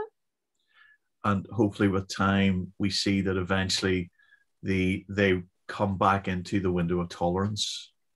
І з часом ми побачимо, як ця людина повертається до вікна толерантності. So in your question, you asked if somebody was continuing to cry, I would recommend that you would do a longer set of tapping. І якщо ви звертаєтесь з питанням, що робити, якщо людина все ще продовжує плакати, тоді я би порекомендував просто зробити довший оцей сет постукування. Довший сам цей процес, момент. Imagine being afraid of the dark and driving through a dark tunnel. Уявіть собі, наприклад, що ви боїтеся темряви і їдете через темний тунель. If you took your foot off the accelerator, now you would be stopped in the middle of a dark tunnel and afraid of the dark. І якщо ви заберете ногу з педалей машини, то ви зупинитесь в тому темному тунелі, і ви просто зупинитесь посеред темряви. So remember that metaphor, and one would keep their foot on the pedal to continue to drive out the other side of the tunnel. І тому просто запам'ятайте цю метафору і розумійте, що так людина просто тримає ногу на тій педалі, яка дозволяє рухатися далі через темряву. Does the questioner have any additional questions? No, thank you so much. Thank you. It's all clear. Thank you. Thank you very much. I appreciate it. Thank you. Thank you. Any other questions? Ще в когось є питання?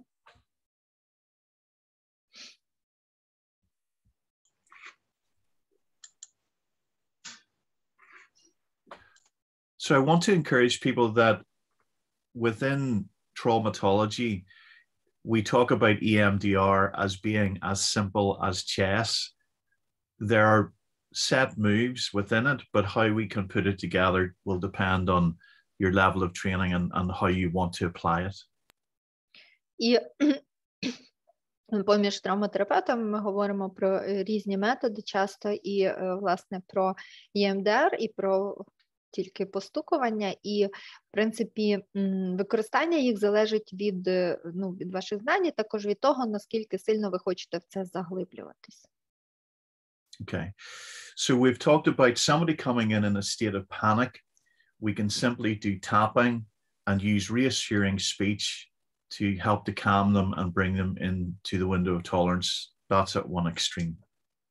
І, наприклад, якщо у вас клієнт, який знаходиться в дуже високому рівні паніки, ви або просто робите просто постукування, або робите вправу про кімнату поза часом і простором, і таким чином ви просто повертаєте людину досить швидко до їхнього вікна, до її вікна толерантності. Next on the spectrum, we have a person who is able to maintain dual awareness, one foot with us in the present and one foot in the traumatic past.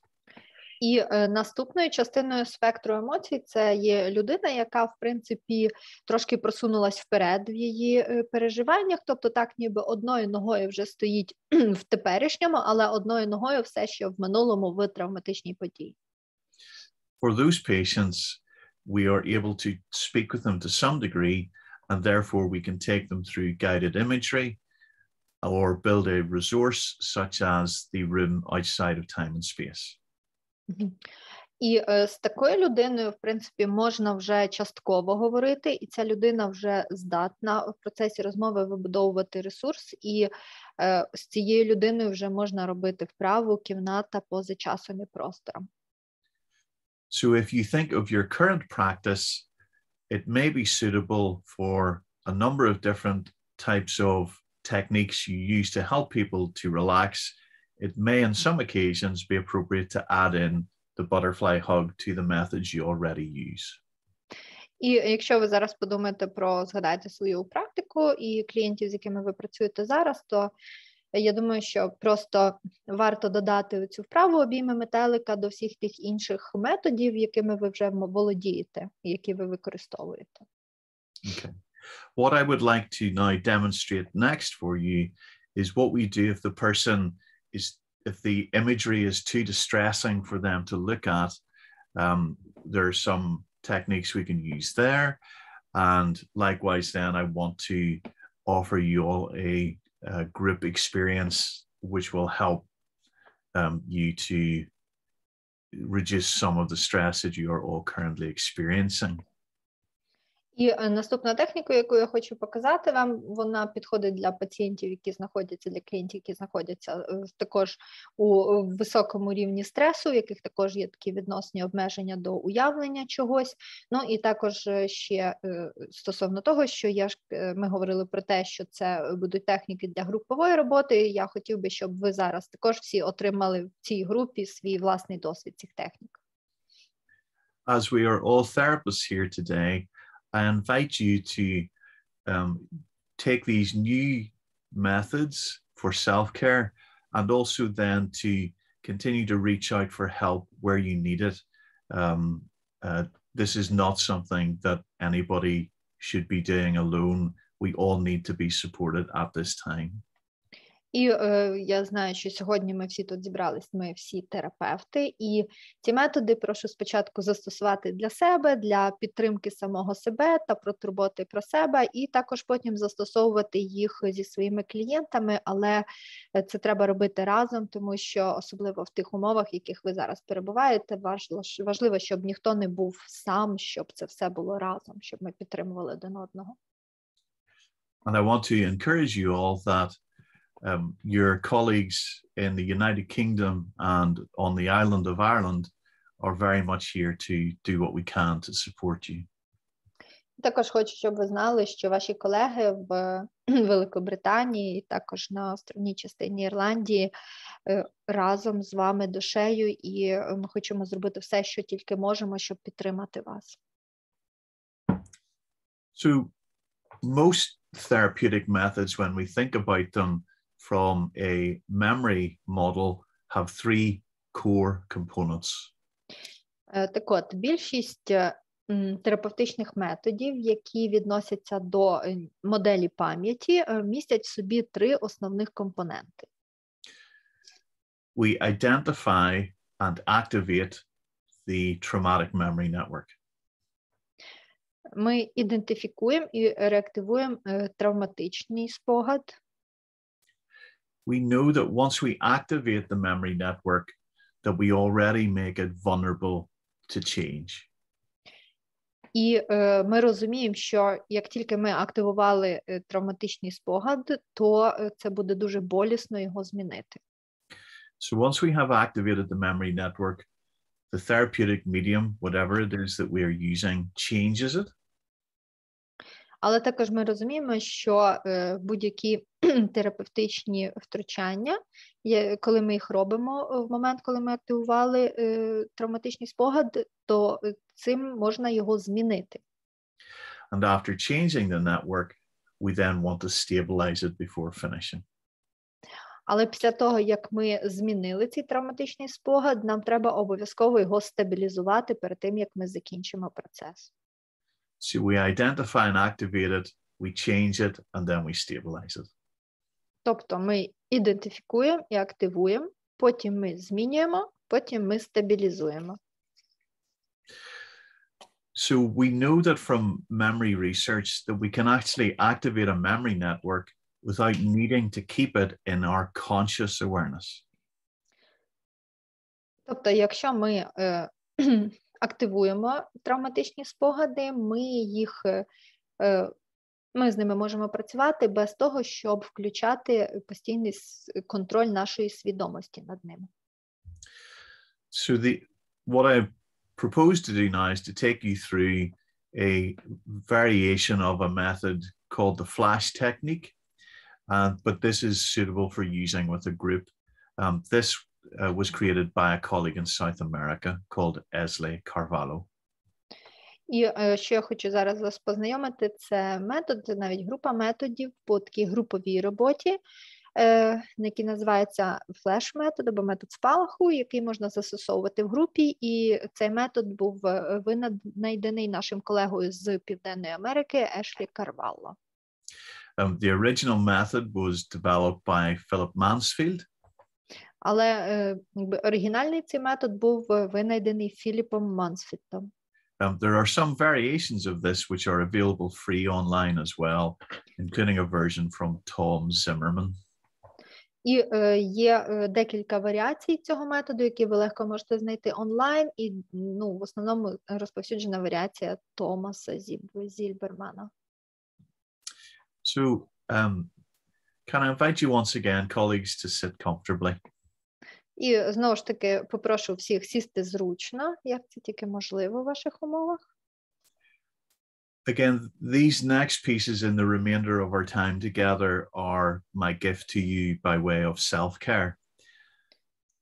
So can I invite you to bring up anything that is currently disturbing or distressing you in your mind?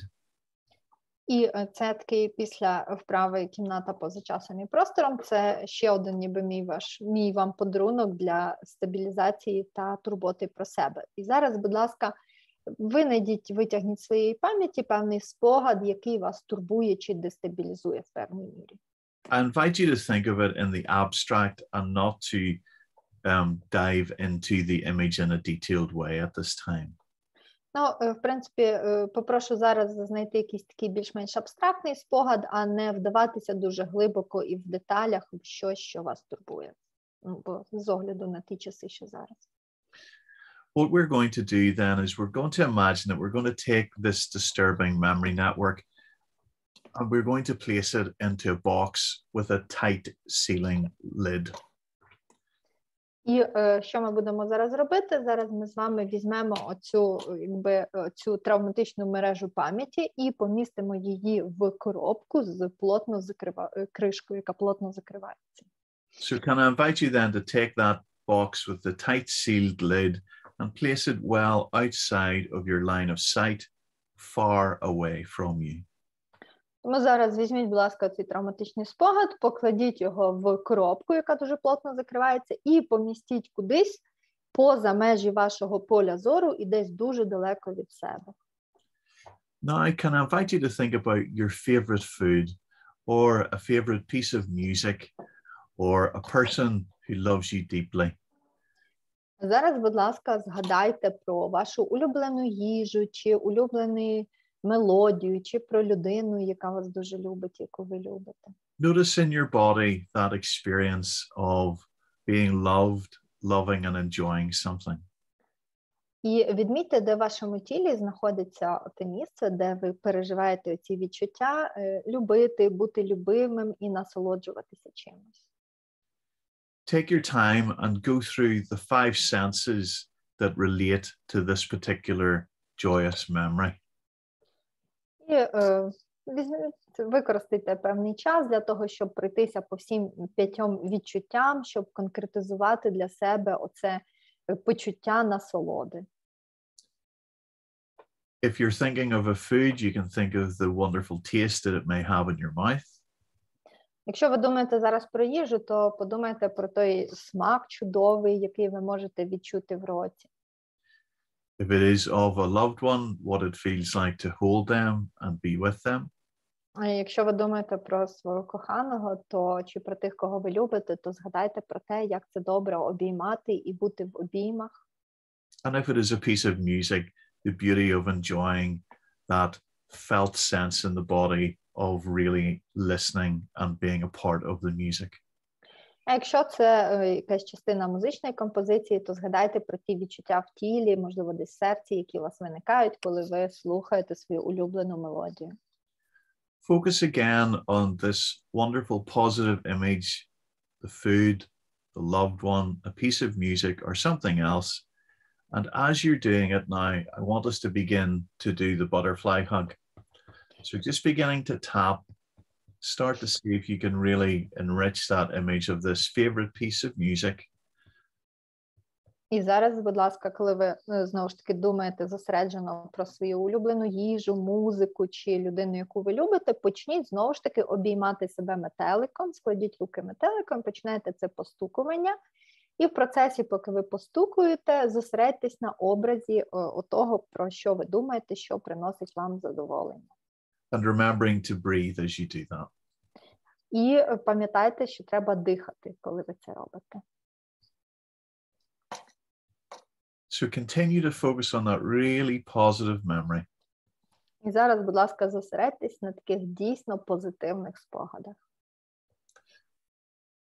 Now, in a few moments, I'm going to say the word blink. And when I say that, I want you to blink your eyes 3 times every time I say the word blink. But in between times, just keep doing your tapping. І зараз через якийсь час я скажу слово blink, і це буде означати, що треба закрити очі, і ви закриєте очі 3 рази, щоразу, коли я буду казати blink. Якщо я не кажу це слово, то це означає, що очі повинні бути відкритими. Don't worry if you lose your rhythm tapping. There's no wrong way for you to do this. І не переживайте, якщо ви загубите свій ритм постукування, цю вправу неможливо зробити неправильно. Well done. You're doing very well. Ви всі дуже добре її робите. And for the first time, blink. Перший раз blink. And keep tapping. That's good. You're doing really well. Продовжуйте постукувати. Дуже добре у всіх виходить. And again, blink. Другий раз blink. Закрийте очі.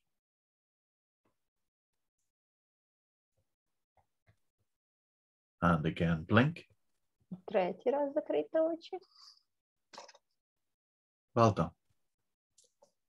Дуже добре. Remember to breathe. Пам'ятайте дихати. Blink. Закрити очі. Blink. Take a nice big deep breath in for me. Зараз зробіть глибокий вдих, видих.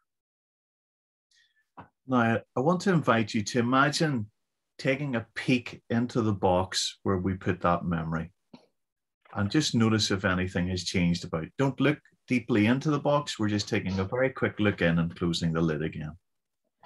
А зараз згадайте, будь ласка, про ту коробочку, яка у вас була з цим поганим спогадом, і не роздивляйтеся, а так тільки привідкрийте і гляньте. And notice if anything has changed. І відмітьте в тілі, чи щось змінилось у вас з відчуттями. If we use the SUDS score, so 10 is the highest level of distress and 0 is no distress at all. If somebody could put into the box an example of what was their score before we did that and their score after, so 10 would be the highest and 0 would be none or neutral, just to see if we've had a change. І якщо міряти свої відчуття по 10-бальній шкалі, де 10 – це найвища позначка, а 0 – це взагалі відсутність будь-якого стресу і напруги, то поміряйте за цією шкалою свої відчуття стосовно того, поганого спогаду, що у вас є в коробочці, на початку роботи і зараз. І відмітьте для себе, чи щось змінилося.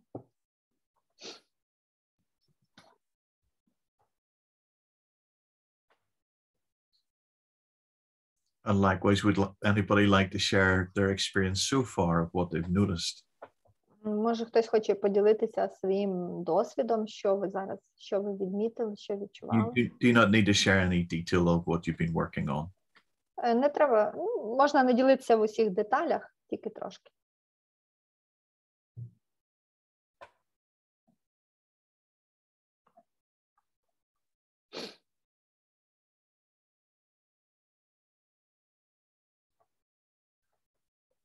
So again, we're just going to do another cycle of that. So with a person, we can do this as many times as you have the opportunity. And we'll do one more cycle and then we'll move on to the different method, okay? So once again, sorry, go. З клієнтом можете робити декілька таких циклів цієї вправи, стільки, скільки потрібно. От, ми з вами, можливо, ми можемо зробити ще один і потім перейти вже до наступної вправи. So once again, bringing to your mind now that positive memory that you've been holding in your mind. Тому знову, будь ласка, зараз поверніться до певного позитивного моменту, який є у вас в спогадах.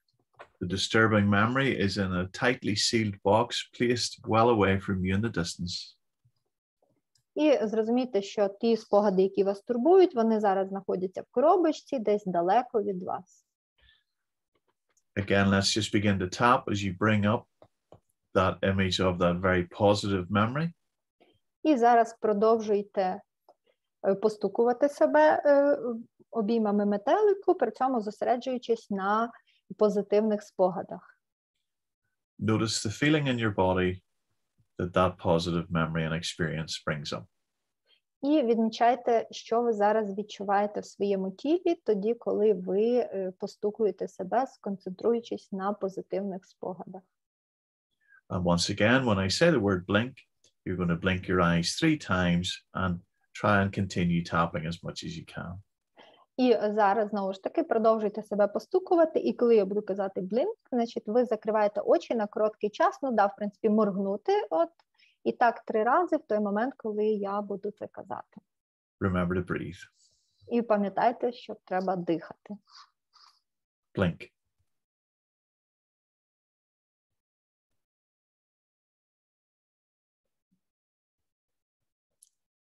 Blink.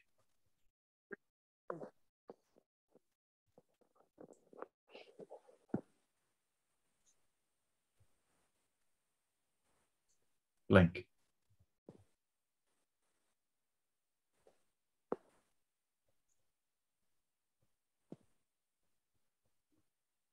Blink.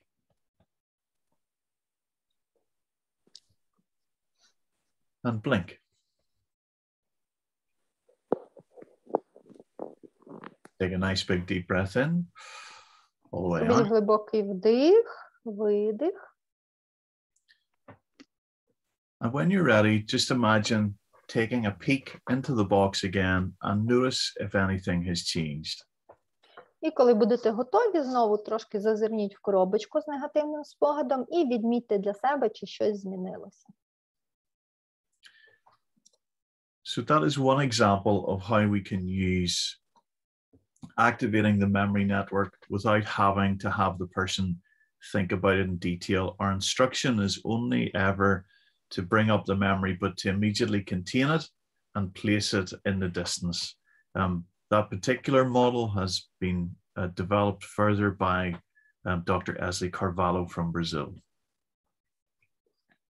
І от так зараз ви бачили приклад того, як ми працюємо, активуючи певну мережу спогадів, і потім ми повертаємось на короткий час до негативних спогадів, вже повністю не активуючи цю мережу, а лише трошечки на ній зосереджуючись, ніби привідкрили коробочку і подивились. От, і в подальшому цей метод розвивав доктор Карвалло з Бразилії. So, are there any questions before I move on to the final piece? І чи є в когось якісь питання перед тим, як ми перейдемо вже до заключної частини?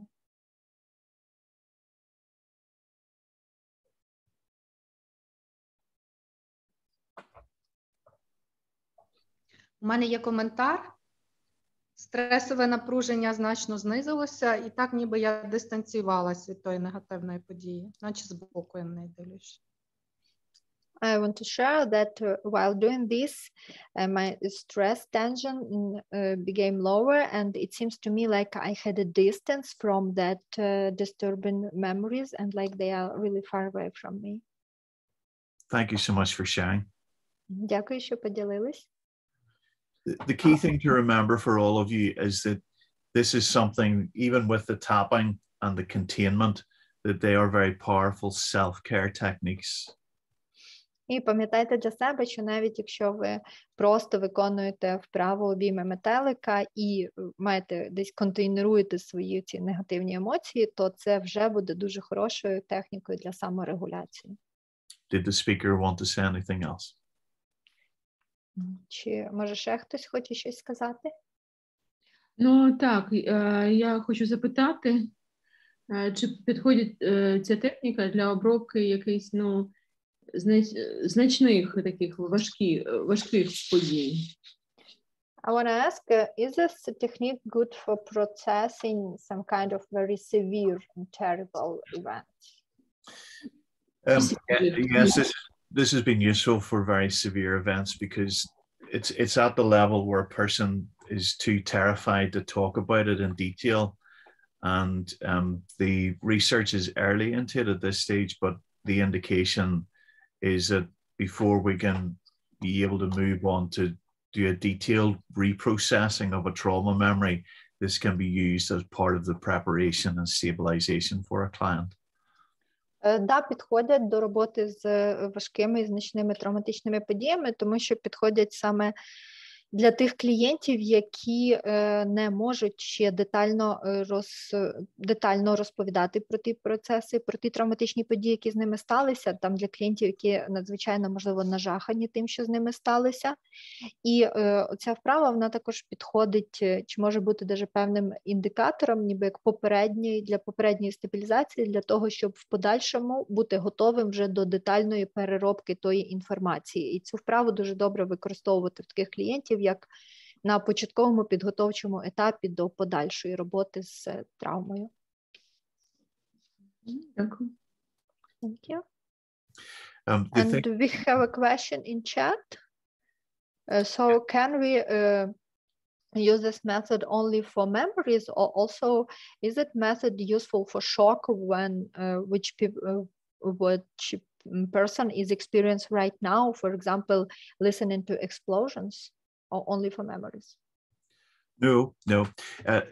The way to think about it is that if it's a memory, we have to activate the memory. So we're taking that memory, we're activating it, but we're placing it in a sealed container out of sight.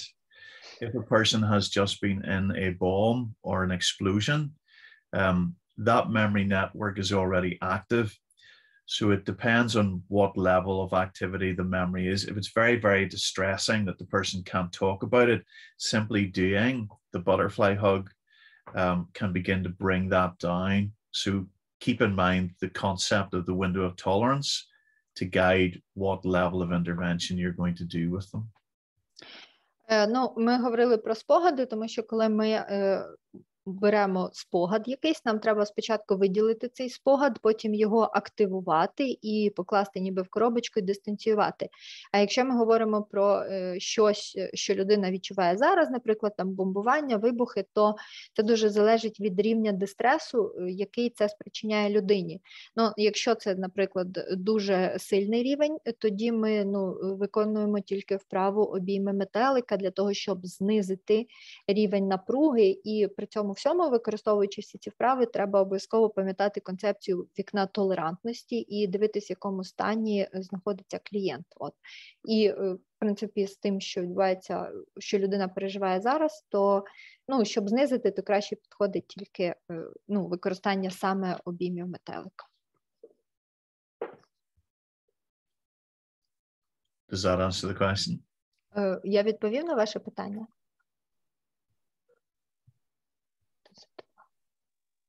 Yes, thank you. Okay.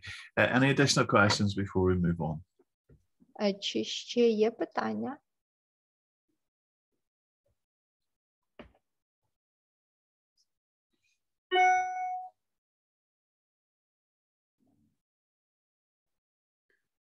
Yep. Okay. I'm sorry, I would like to ask, how long should we use this exercise with memory box? For how long time? The duration of the actual session, or how? No, not session, but the duration of this exercise with memory box. I think, I mean, it could take a very short part. Sorry, go ahead. Sorry. Можна на українській мові ще? Я спитала, скільки часу можна використовувати цю вправу з коробочкою під час роботи. Paul? So it can be like 5 minutes or longer, or it depends, and we should look at the client, or how does it work? Yeah, so the first thing is to trust your clinical skills that you already have, and it's a technique to build on that. So the first thing would be duration would be guided by what your intention is. If it's simply to take a person out of panic, it might be quite short. Ну, тут, визначаючи тривалість, то варто довіряти вашому клінічному досвіду, який у вас у всіх є, і спостерігати за реакцією клієнта, і, власне, для чого ви використовуєте цю вправу. Наприклад, якщо вам треба просто клієнта вивести з стану паніки, тоді це може бути досить коротке втручання. So using the subjective units of distress scale as a guide, so SUDS, 10 is the highest and 0 is none or neutral. You may decide with your client that your aim is to reduce their SUDS down to a SUDS of 3. It may not go to 0. І також дуже добре для того, щоб якось ідентифікувати цей процес, використовувати цю шкалу суб'єктивних одиниць від 0 до 10, де 10 – це максимум, 0 – це відсутність негативних відчуттів. Ви можете питати клієнта і таким чином відслідковувати, як ця вправа працює, але, ну, наприклад, у клієнта може бути там 3, а не знизуватись до 0, і просто, ну, як клієнту з цим. So using a score to guide you would be my recommendation, and that will then guide the duration of your time. І я би рекомендував вам використовувати, власне, оці суб'єктивне оцінювання як визначення тривалості часу вправи. So I demonstrated 2 cycles.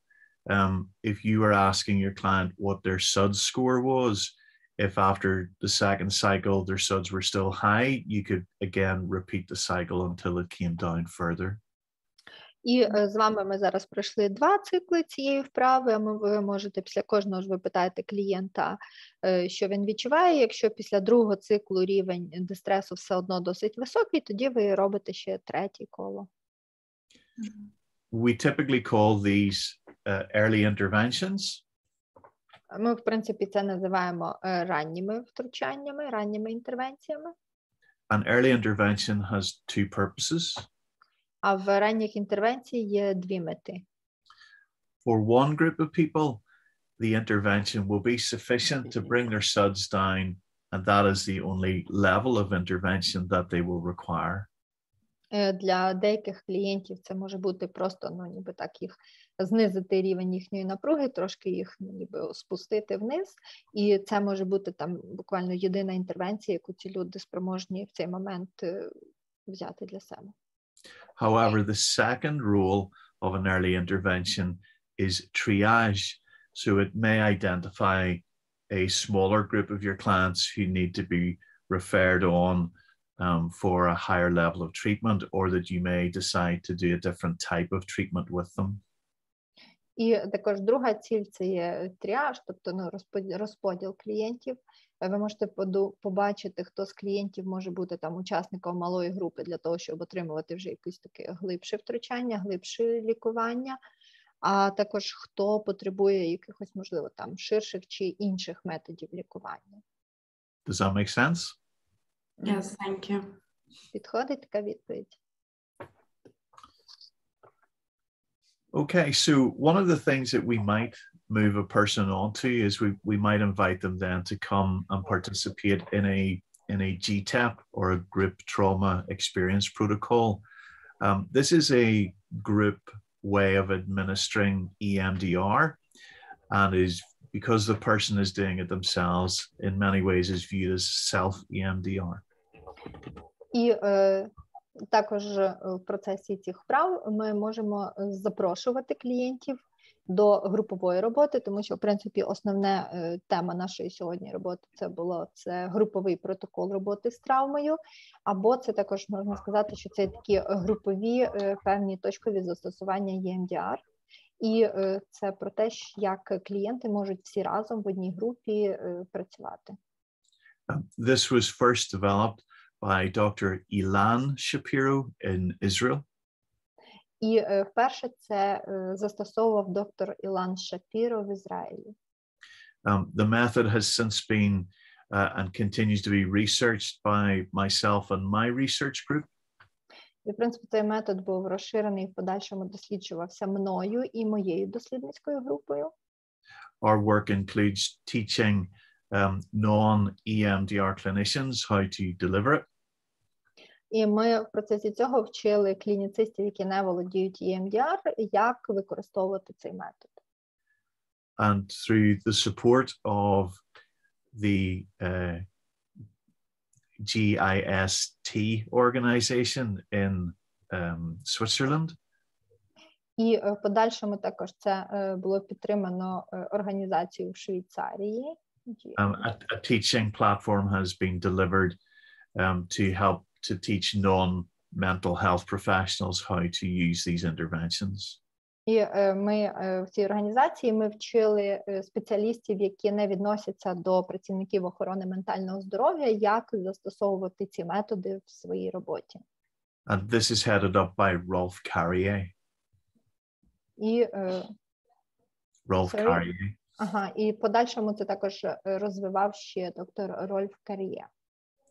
So today I want to demonstrate it to you, but my invitation is for you to participate as clients to benefit from it.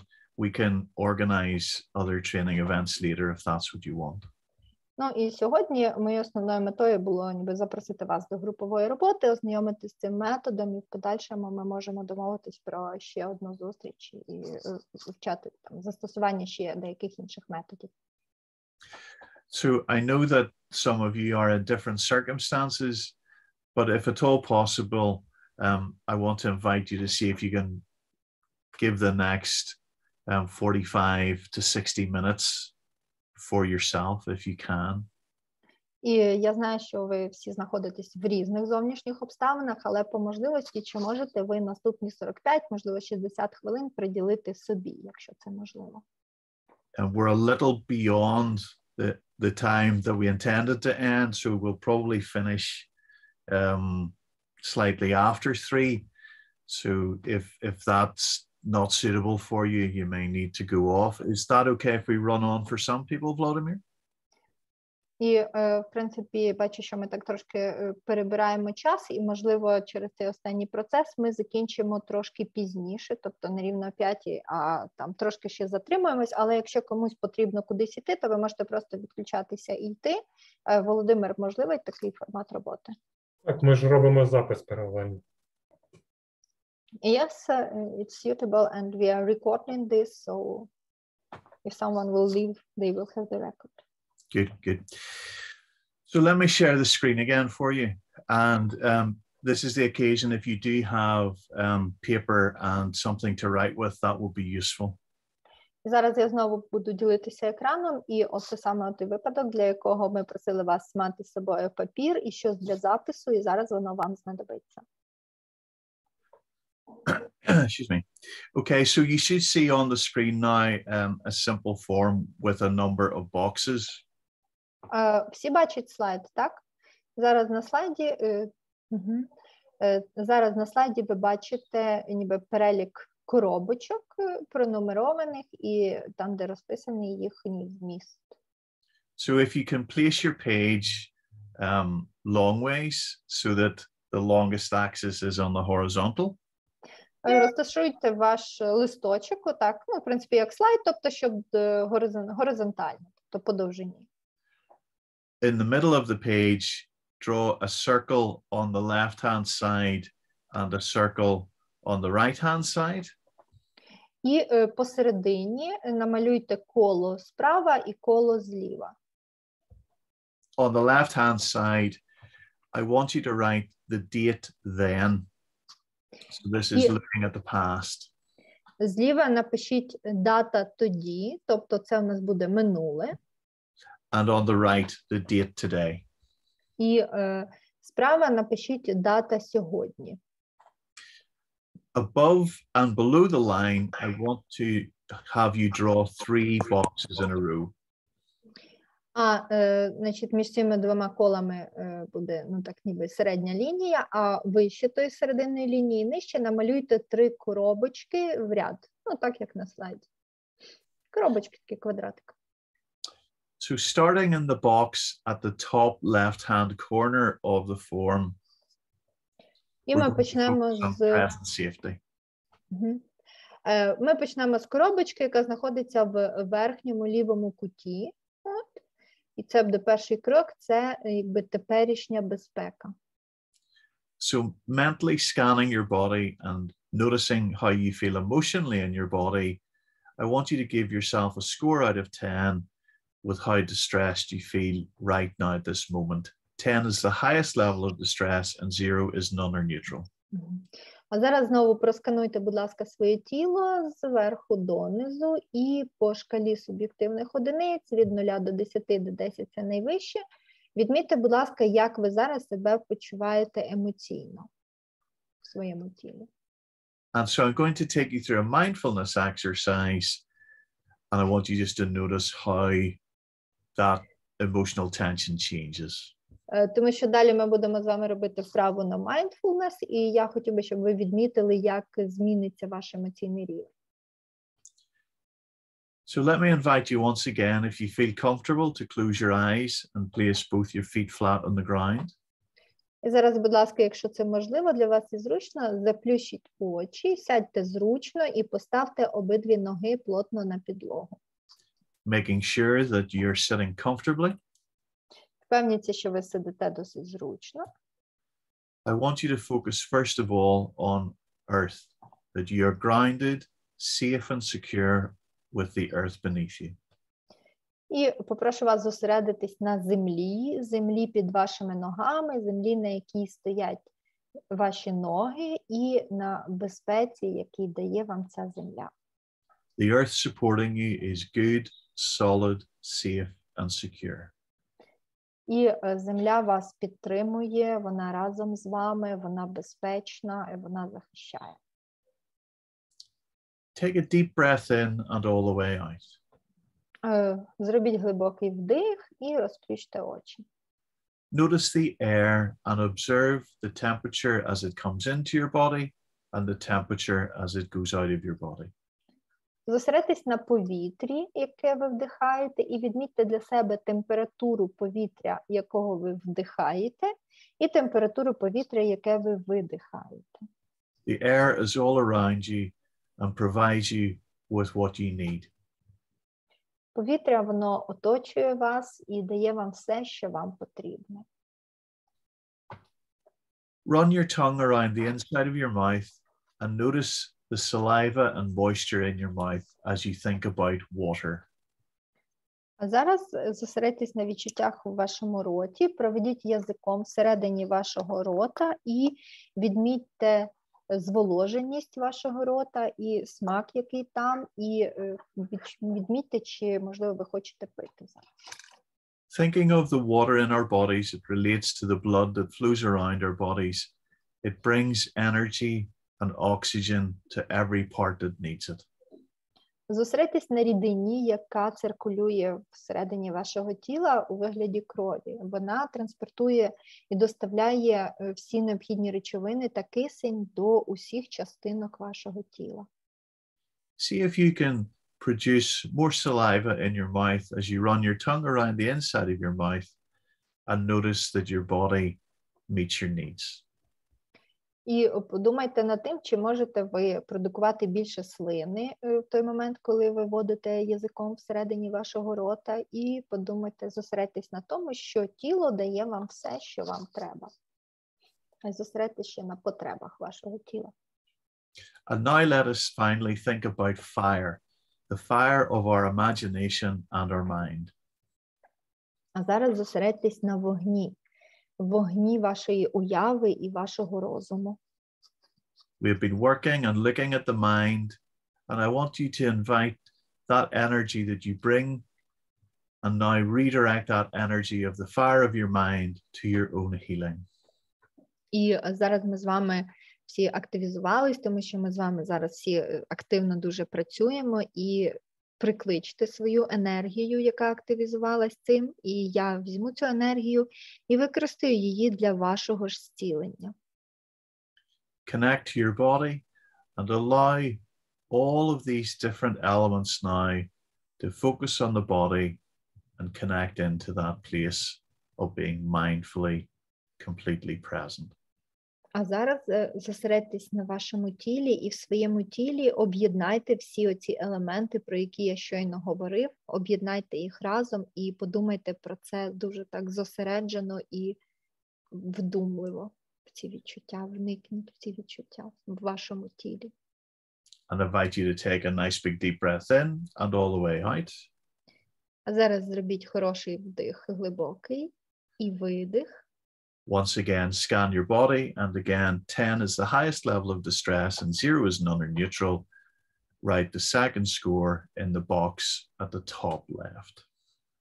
І зараз знову проскануйте своє тіло з верхушки, з макушки до п'яток, і відмітьте по шкалі від 0 до 10 рівень дистресу зараз. І знову ж таки зосередьтесь на відчуттях, які у вас зараз є. І це все можете відмітити в отих кружочках, які є в цій першій коробочці. Okay, we're going to move to the second box on the top line now, which relates to positive memory. So I invite you to think of a time when you felt whole, in control, and where you felt good enough. І зараз переходимо до другої коробочки, яка називається «Позитивні спогади». І згадайте часи, коли ви відчували себе цілісним, що все було під контролем і досить добре. And you can write in the box a word or a phrase or make a small drawing to represent that positive memory. And then we're going to just tap it in with the butterfly hug. І в цій другій коробочці напишіть одне слово, чи фразу, чи маленький якийсь малюночок, зробіть просто, щоб це все відображало ваш цей позитивний спогад. І потім ми зробимо вправу обійми метелика. So activating that memory network of this positive memory, can I invite you just to bring your hands again to your chest or your knees and begin to tap. І зараз, коли ви активізували цю мережу позитивного спогаду, складіть, будь ласка, руки метеликом і запрошую вас всіх постукувати себе метеликом. And just notice how that positive memory comes to your mind. І відмічайте просто, як це позитивні спогади, як вони проходять у ваш розум, як вони розвиваються. Remembering to breathe. І пам'ятайте дихати. Good work. And take a nice big deep breath in, all the way out. Добре, всі зробили. А зараз зробіть глибокий вдих, видих. And we're going to move to the third box at the top of your page now, which is an adaptive positive belief. How would you want to see yourself in the future? І далі переходимо до третьої коробочки з верхнього ряду. Це адаптивна коробочка або позитивні вірування. Яким би ви хотіли себе бачити в майбутньому? And some of the examples are, I am safe enough for now. It happened. It's over. І тут є такі просто фрази для прикладу. Там, наприклад, я в безпеці, там, достатній безпеці, все, що є зараз, все закінчилось. От таке ж. And it could also be things like, I did the best I could. I relied on my training. Ну, і також це може бути фраза типу «я зробив все, що тільки міг», «я полагаюсь на свою тренованість». And now we're going to think about the experience that you now want to work on today, an experience that's causing you some distress. І далі, зараз давайте зосередимось на певних досвідах, про які ми вже сьогодні говорили, це про ті досвіди, які вам приносять певний дистрес. In the middle of the page, I want you to write down a word or a phrase, or it can even be a little simple drawing that represents what it is that you would like to work on today. І посередині листочка запишіть одним словом, чи короткою фразою, чи зобразьте маленьким малюночком щось, якусь тему, яка вас турбує і яку б ви хотіли сьогодні пропрацювати. At either side of that middle line, on the right-hand side, I want you to write today's date, and on the left-hand side, the date of the memory network that you're working on. І тоді напишіть з правої сторони дату сьогоднішню, а з лівої дату приблизно отого спогаду, про який сьогодні ви будете працювати.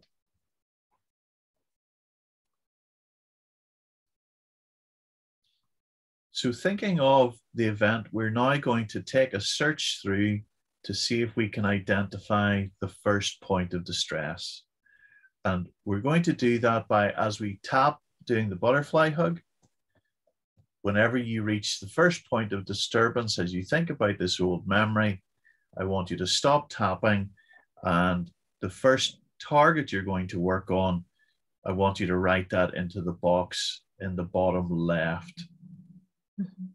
Потім зараз ми будемо концентруватися на цьому спогаді, робити вправу обійми метелика, і коли я вас буду, зупиню і запитаю про рівень того дистресу від 0 до 10,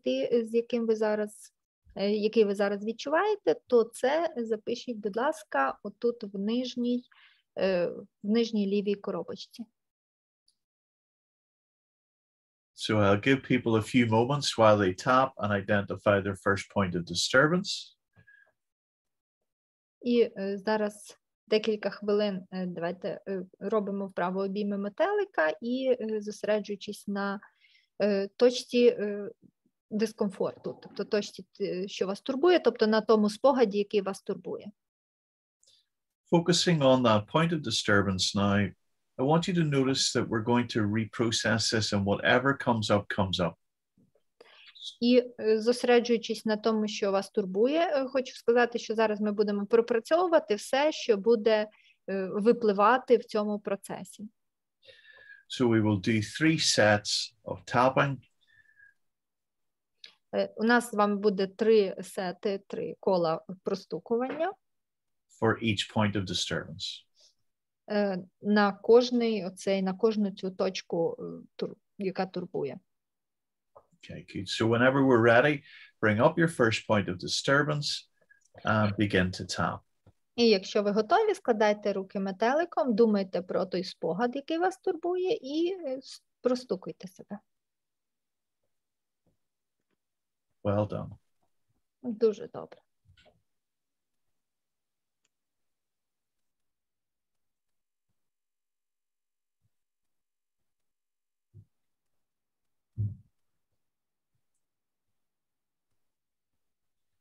Take a nice big deep breath in and out.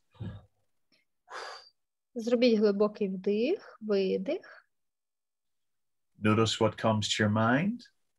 І відмітьте, що зараз спливає вам на думку. And begin to tap again. І знову продовжуємо простукувати себе.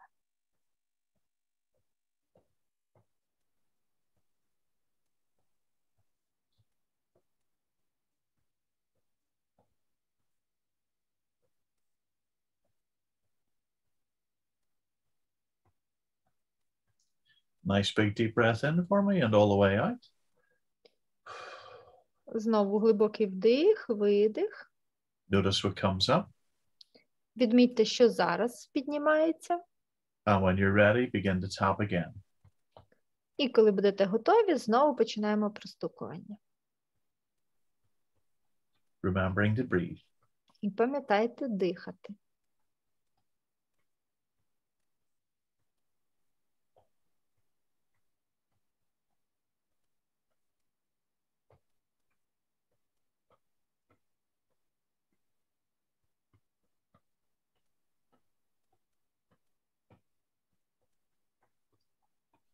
Nice big deep breath in and out.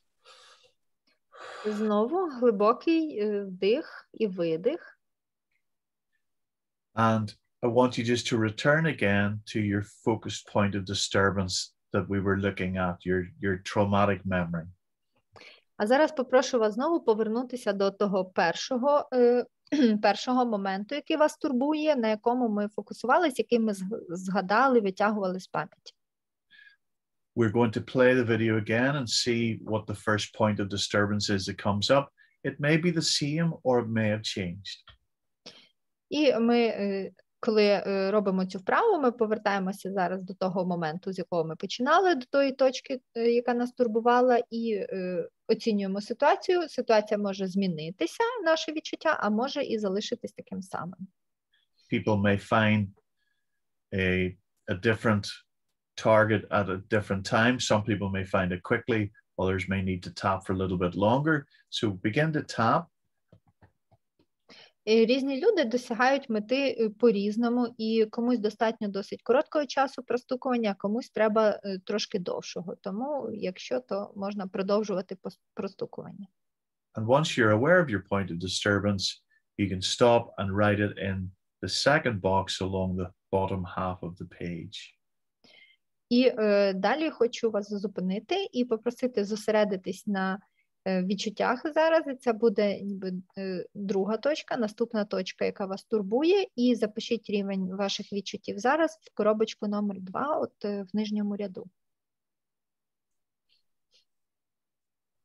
Again, in the box, you can write a word or a phrase or draw a little picture that represents this traumatic target. І оцю другу ситуацію, другий травматичний спогад, який ви будете зараз пропрацьовувати, можете також тут записати словом, чи коротким реченням, чи коротким малюночком. Зобразити. I'll give people a few moments just to find the next target. І даю пару хвилин для того, щоб знайти вашу наступну мету, нашу наступну ціль для пропрацювання. Bringing the target to your mind, thinking of the image, I invite you to just notice it, and we're going to begin to tap again. So bring the target up, notice how it feels in your body. І зараз помістіть цю мету в ваш мозок, ваш розум, зосередьтесь на ній, відмітьте для себе, який рівень занепокоєння вона вам приносить, і також зосередьтесь на відчуттях в тілі, яке ви відчуваєте, коли думаєте про цю другу мету, яка вас непокоїть. І знову складіть пальці метеликом. And begin to tap once again. І знову починаємо простукувати себе.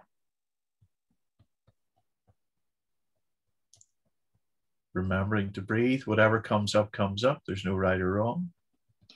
І пам'ятайте про те, що треба дихати, і щоб там не виникало, не випливало з пам'яті, от як би це не виходило, пам'ятайте, що це неможливо зробити неправильно, все ви робите правильно.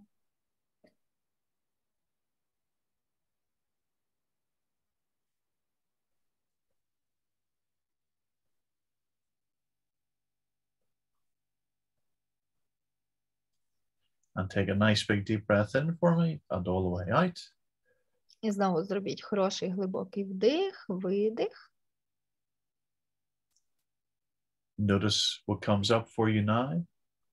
І відмітьте для себе, що зараз вспливає, випливає для вас, що піднімається. And begin to tap again. І знову починайте простукувати.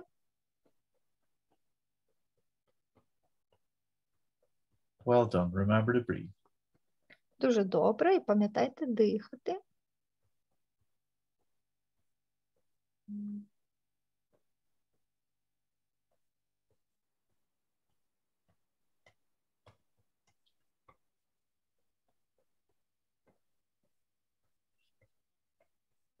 And take a nice big deep breath in and all the way out. І зробіть хороший глибокий вдих, видих. Notice what comes up to your mind. І відмітьте для себе, що зараз вспливає, що піднімається. And when you're ready, just go with that. Begin tapping again. І коли будете готові, знову починаємо простукувати.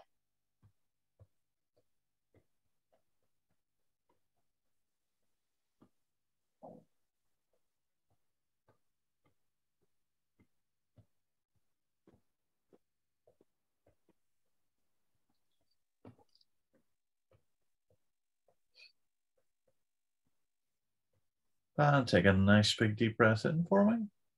All the way out. Зараз зробіть хороший глибокий вдих і видих. And notice what comes to your mind. І відмітьте для себе, що зараз вспливає вам на думку. Return to the original memory network that we've been thinking about. А зараз поверніться до того попереднього спогаду, з чого ми починали оце зараз, оцей другий вже спогад. And we're going to look for the third point of disturbance. І зараз ми перейдемо до ніби третьої точки турбування. I want you to tap until you reach the third point of disturbance, which may take longer or shorter for different people. If we start to do that now. І зараз ми почнемо знову простукувати, і оцю третю точку, яка вас турбує, різні люди досягають її по-різному, комусь для цього треба менше часу, комусь треба довше, але простукуємо далі. And once you identify the third point of disturbance, you can relax your hands and write it in the third box at the bottom of your page. І коли ви вже досягнете того моменту, коли ви зрозумієте, що буде вашою третьою точкою, що вас турбує, тоді розслабте руки і знову ж таки якось зобразіть це в третій коробочці в нижньому ряду.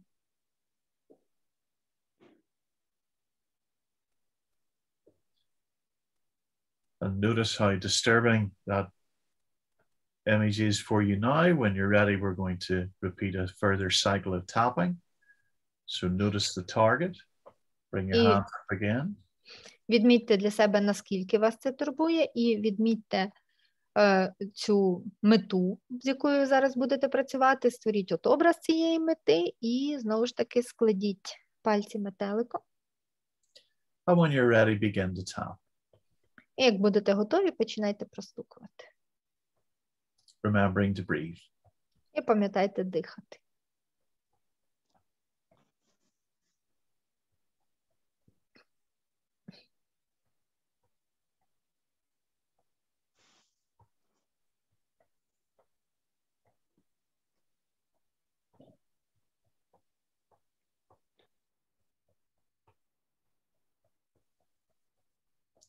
And take a nice big deep breath in for me. All the way out. Зробіть глибокий вдих, видих. Notice what comes up for your mind and begin to tap again. І відмітьте, що зараз піднімається, і знову починайте простукувати.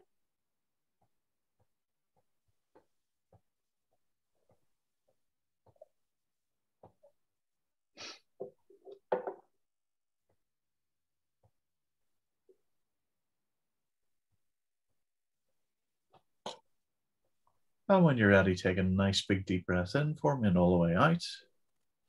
Зараз знову зробіть глибокий вдих, видих. Notice what comes up to your mind. Відмітьте для себе, що зараз впливає вам на думку. And when you're ready, begin to tap our final tap. That's it. І коли будете готові, тоді починаємо простукувати це останнє коло простукування. Well done. Дуже добре.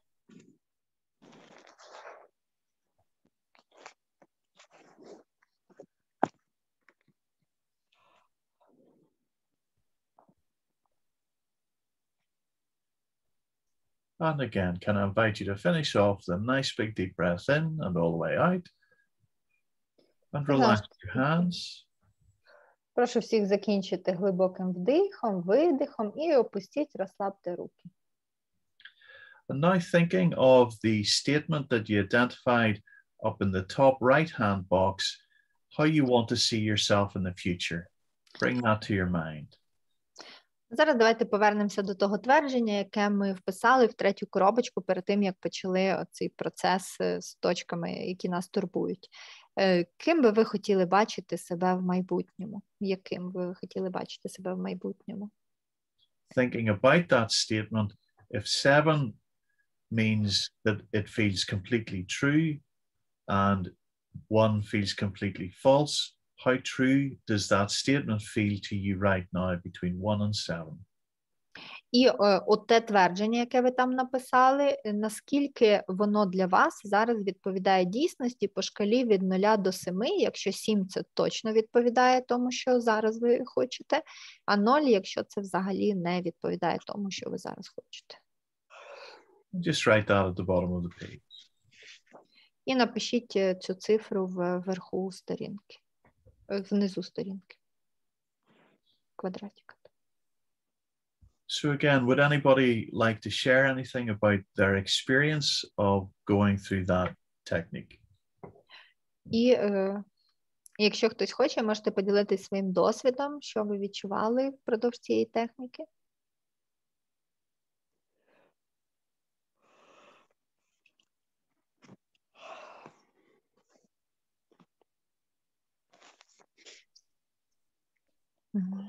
So we have the answer in chat that I would like to sleep, and also I fall asleep.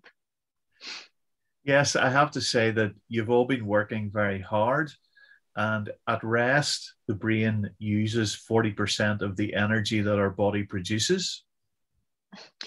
Да, і хочу відмітити, що ви сьогодні всі дуже так сильно працювали, і наш мозок зазвичай забирає до 40% енергії, яку продукує наше тіло. So you have all worked very hard, and this is what you should also tell your patients. Тому ви всі сьогодні працювали дуже так важко і сильно, хорошо, і можете також це говорити вашим пацієнтам. So I hope that you have felt that this has been a benefit to you and that you can take something positive away from today. І сподіваюся, що це буде в подальшому якоюсь вашою перевагою, що ви сьогодні отримали щось позитивне і щось дуже корисне для себе. Remember that your window of tolerance is very important to how well you will be able to function as a therapist in this difficult time. І пам'ятайте, що ваше вікно толерантності, воно дуже важливе для вашого функціонування як терапевта зараз в ці такі дуже важкі часи. And that even without needing all of the structure, that the bilateral stimulation or the butterfly hug will help to upregulate your own parasympathetic system. І навіть використання білатеральної стимуляції, яку ми сьогодні робили, чи навіть просто вправа обійми метелика, воно допоможе вам в стимуляції вашої власної парасимпатичної системи. And at the end of each day, imagining the room with the 3 doors and placing the work of that day into the past can be a helpful way for us as therapists to finish our day. І в кінці кожного дня уявляйте собі оцю кімнату з 3 дверима і, можливо, ніби все покласти за ті двері, які є нашим минулим. Це буде дуже також дієвий метод для вас, як для терапевта. Remembering that we can choose what we bring with us into the future. І пам'ятайте, що ми можемо вибрати, що саме ми беремо з собою в майбутнє. Thank you for participating. І дуже дякую всім за участь. Are there any additional questions? Чи є ще в когось якісь питання?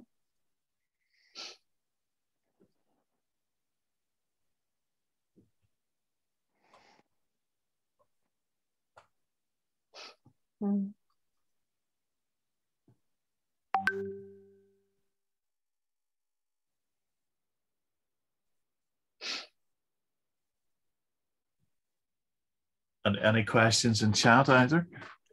So in chat, there are some response and some questions that, well, thank you for a very good technique, and also about people who fall asleep, from a person who fall asleep, that for 2 days we had very bad sleeping because we have sirens at night. And also a question, can we have the scheme of this technique in Ukrainian to use it in our work? Yes, I will try and send it through to Vladimir, and hopefully Vladimir can translate then. Да, я перешлю це зображення Володимира, він перекладе і, думаю, отримаєте. Also, there are some replies that the body felt very relaxed, heavy and sleepy, and like it was wide opened. And another one replied, thank you very much, I came to my norma. Also, a lot of appreciates, and that your last words were evocated. Also, a question, where can we see the record, because the person missed the beginning? The recording will be made, and then I'll send the link for it to Vladimir, who can send it out, and we'll probably put it on Facebook as well, or whatever the easiest way to distribute that is. Посилання на запис, ну, Zoom скидає там в облако, і посилання на запис буде надіслане Володимиру, і Володимир вам всім розішле. Колеги, я можу, посилання зараз кидаю в чат, це на російській мові, переклад техніки, і на англійській мові. Тобто ви можете зайти на диск і собі завантажити. And we have a question about step 5. So we were talking about channels from only one point. It was not 3 different memories. No, usually it's the one memory, and people find different points within that memory of distress. Зазвичай це ніби один спогад, але люди там в ньому знаходять 3 різні точки, які викликають у них дистрес.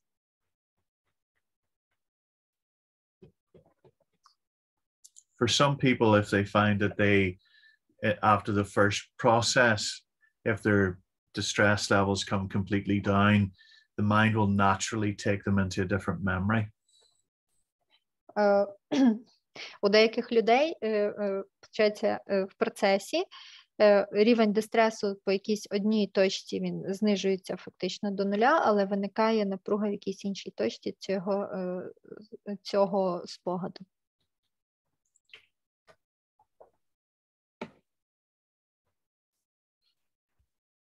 Any other questions or thoughts? Ще є якісь питання чи просто думки, коментарі?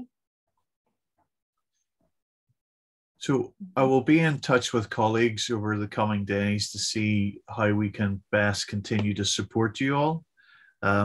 Our intention is to try and see if we can consider running further sessions of this last section. We did that for our colleagues across our National Health Service during the worst of COVID. І дуже дякую всім. І ми сьогодні також поговоримо з організаторами, з колегами, як ще ми можемо вас підтримати, які ще можемо провести семінари, вебінари.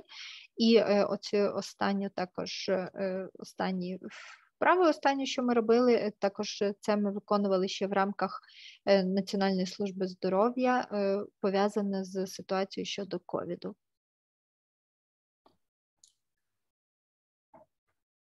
So if there are no further questions, I think we'll move to close the meeting. Does anybody else have anything to say? Якщо більше ні в кого немає ніяких питань, коментарів, тоді думаю, що можна вже тоді закінчувати наше сьогоднішнє зібрання. Ми хочемо подякувати Полу за те, що він нас підтримує і ділиться своїми знаннями. And we want to appreciate you, Paul, for your support and for your sharing your knowledge with us. Для нас це дуже важливо наразі. It is very important for us now. І ми потім з Полом сконтактуємося і уточнимо, скоординуємо якісь наступні заходи. And I will contact with you later, and then we will coordinate our future events. Нашим колегам ще раз нагадаю, що завтра у нас буде захід по роботі з втратою, а в понеділок по афективні стани, психічні стани під час переживання загрози життю. So, and I need to remind that tomorrow and day after we also will have 2 more seminars. Well, thank you very much, everyone. And as I said at the start, we in the international community want you to very much not feel alone. And the international NGO of OSMTH, we have a grand priory in the Ukraine as well as here in Ireland. And we will do what we can to help and support you. And I'll link in with your colleagues. I know some people will be watching this as a recording, and some of you may be re-watching it. And I hope that you will all derive benefit from that.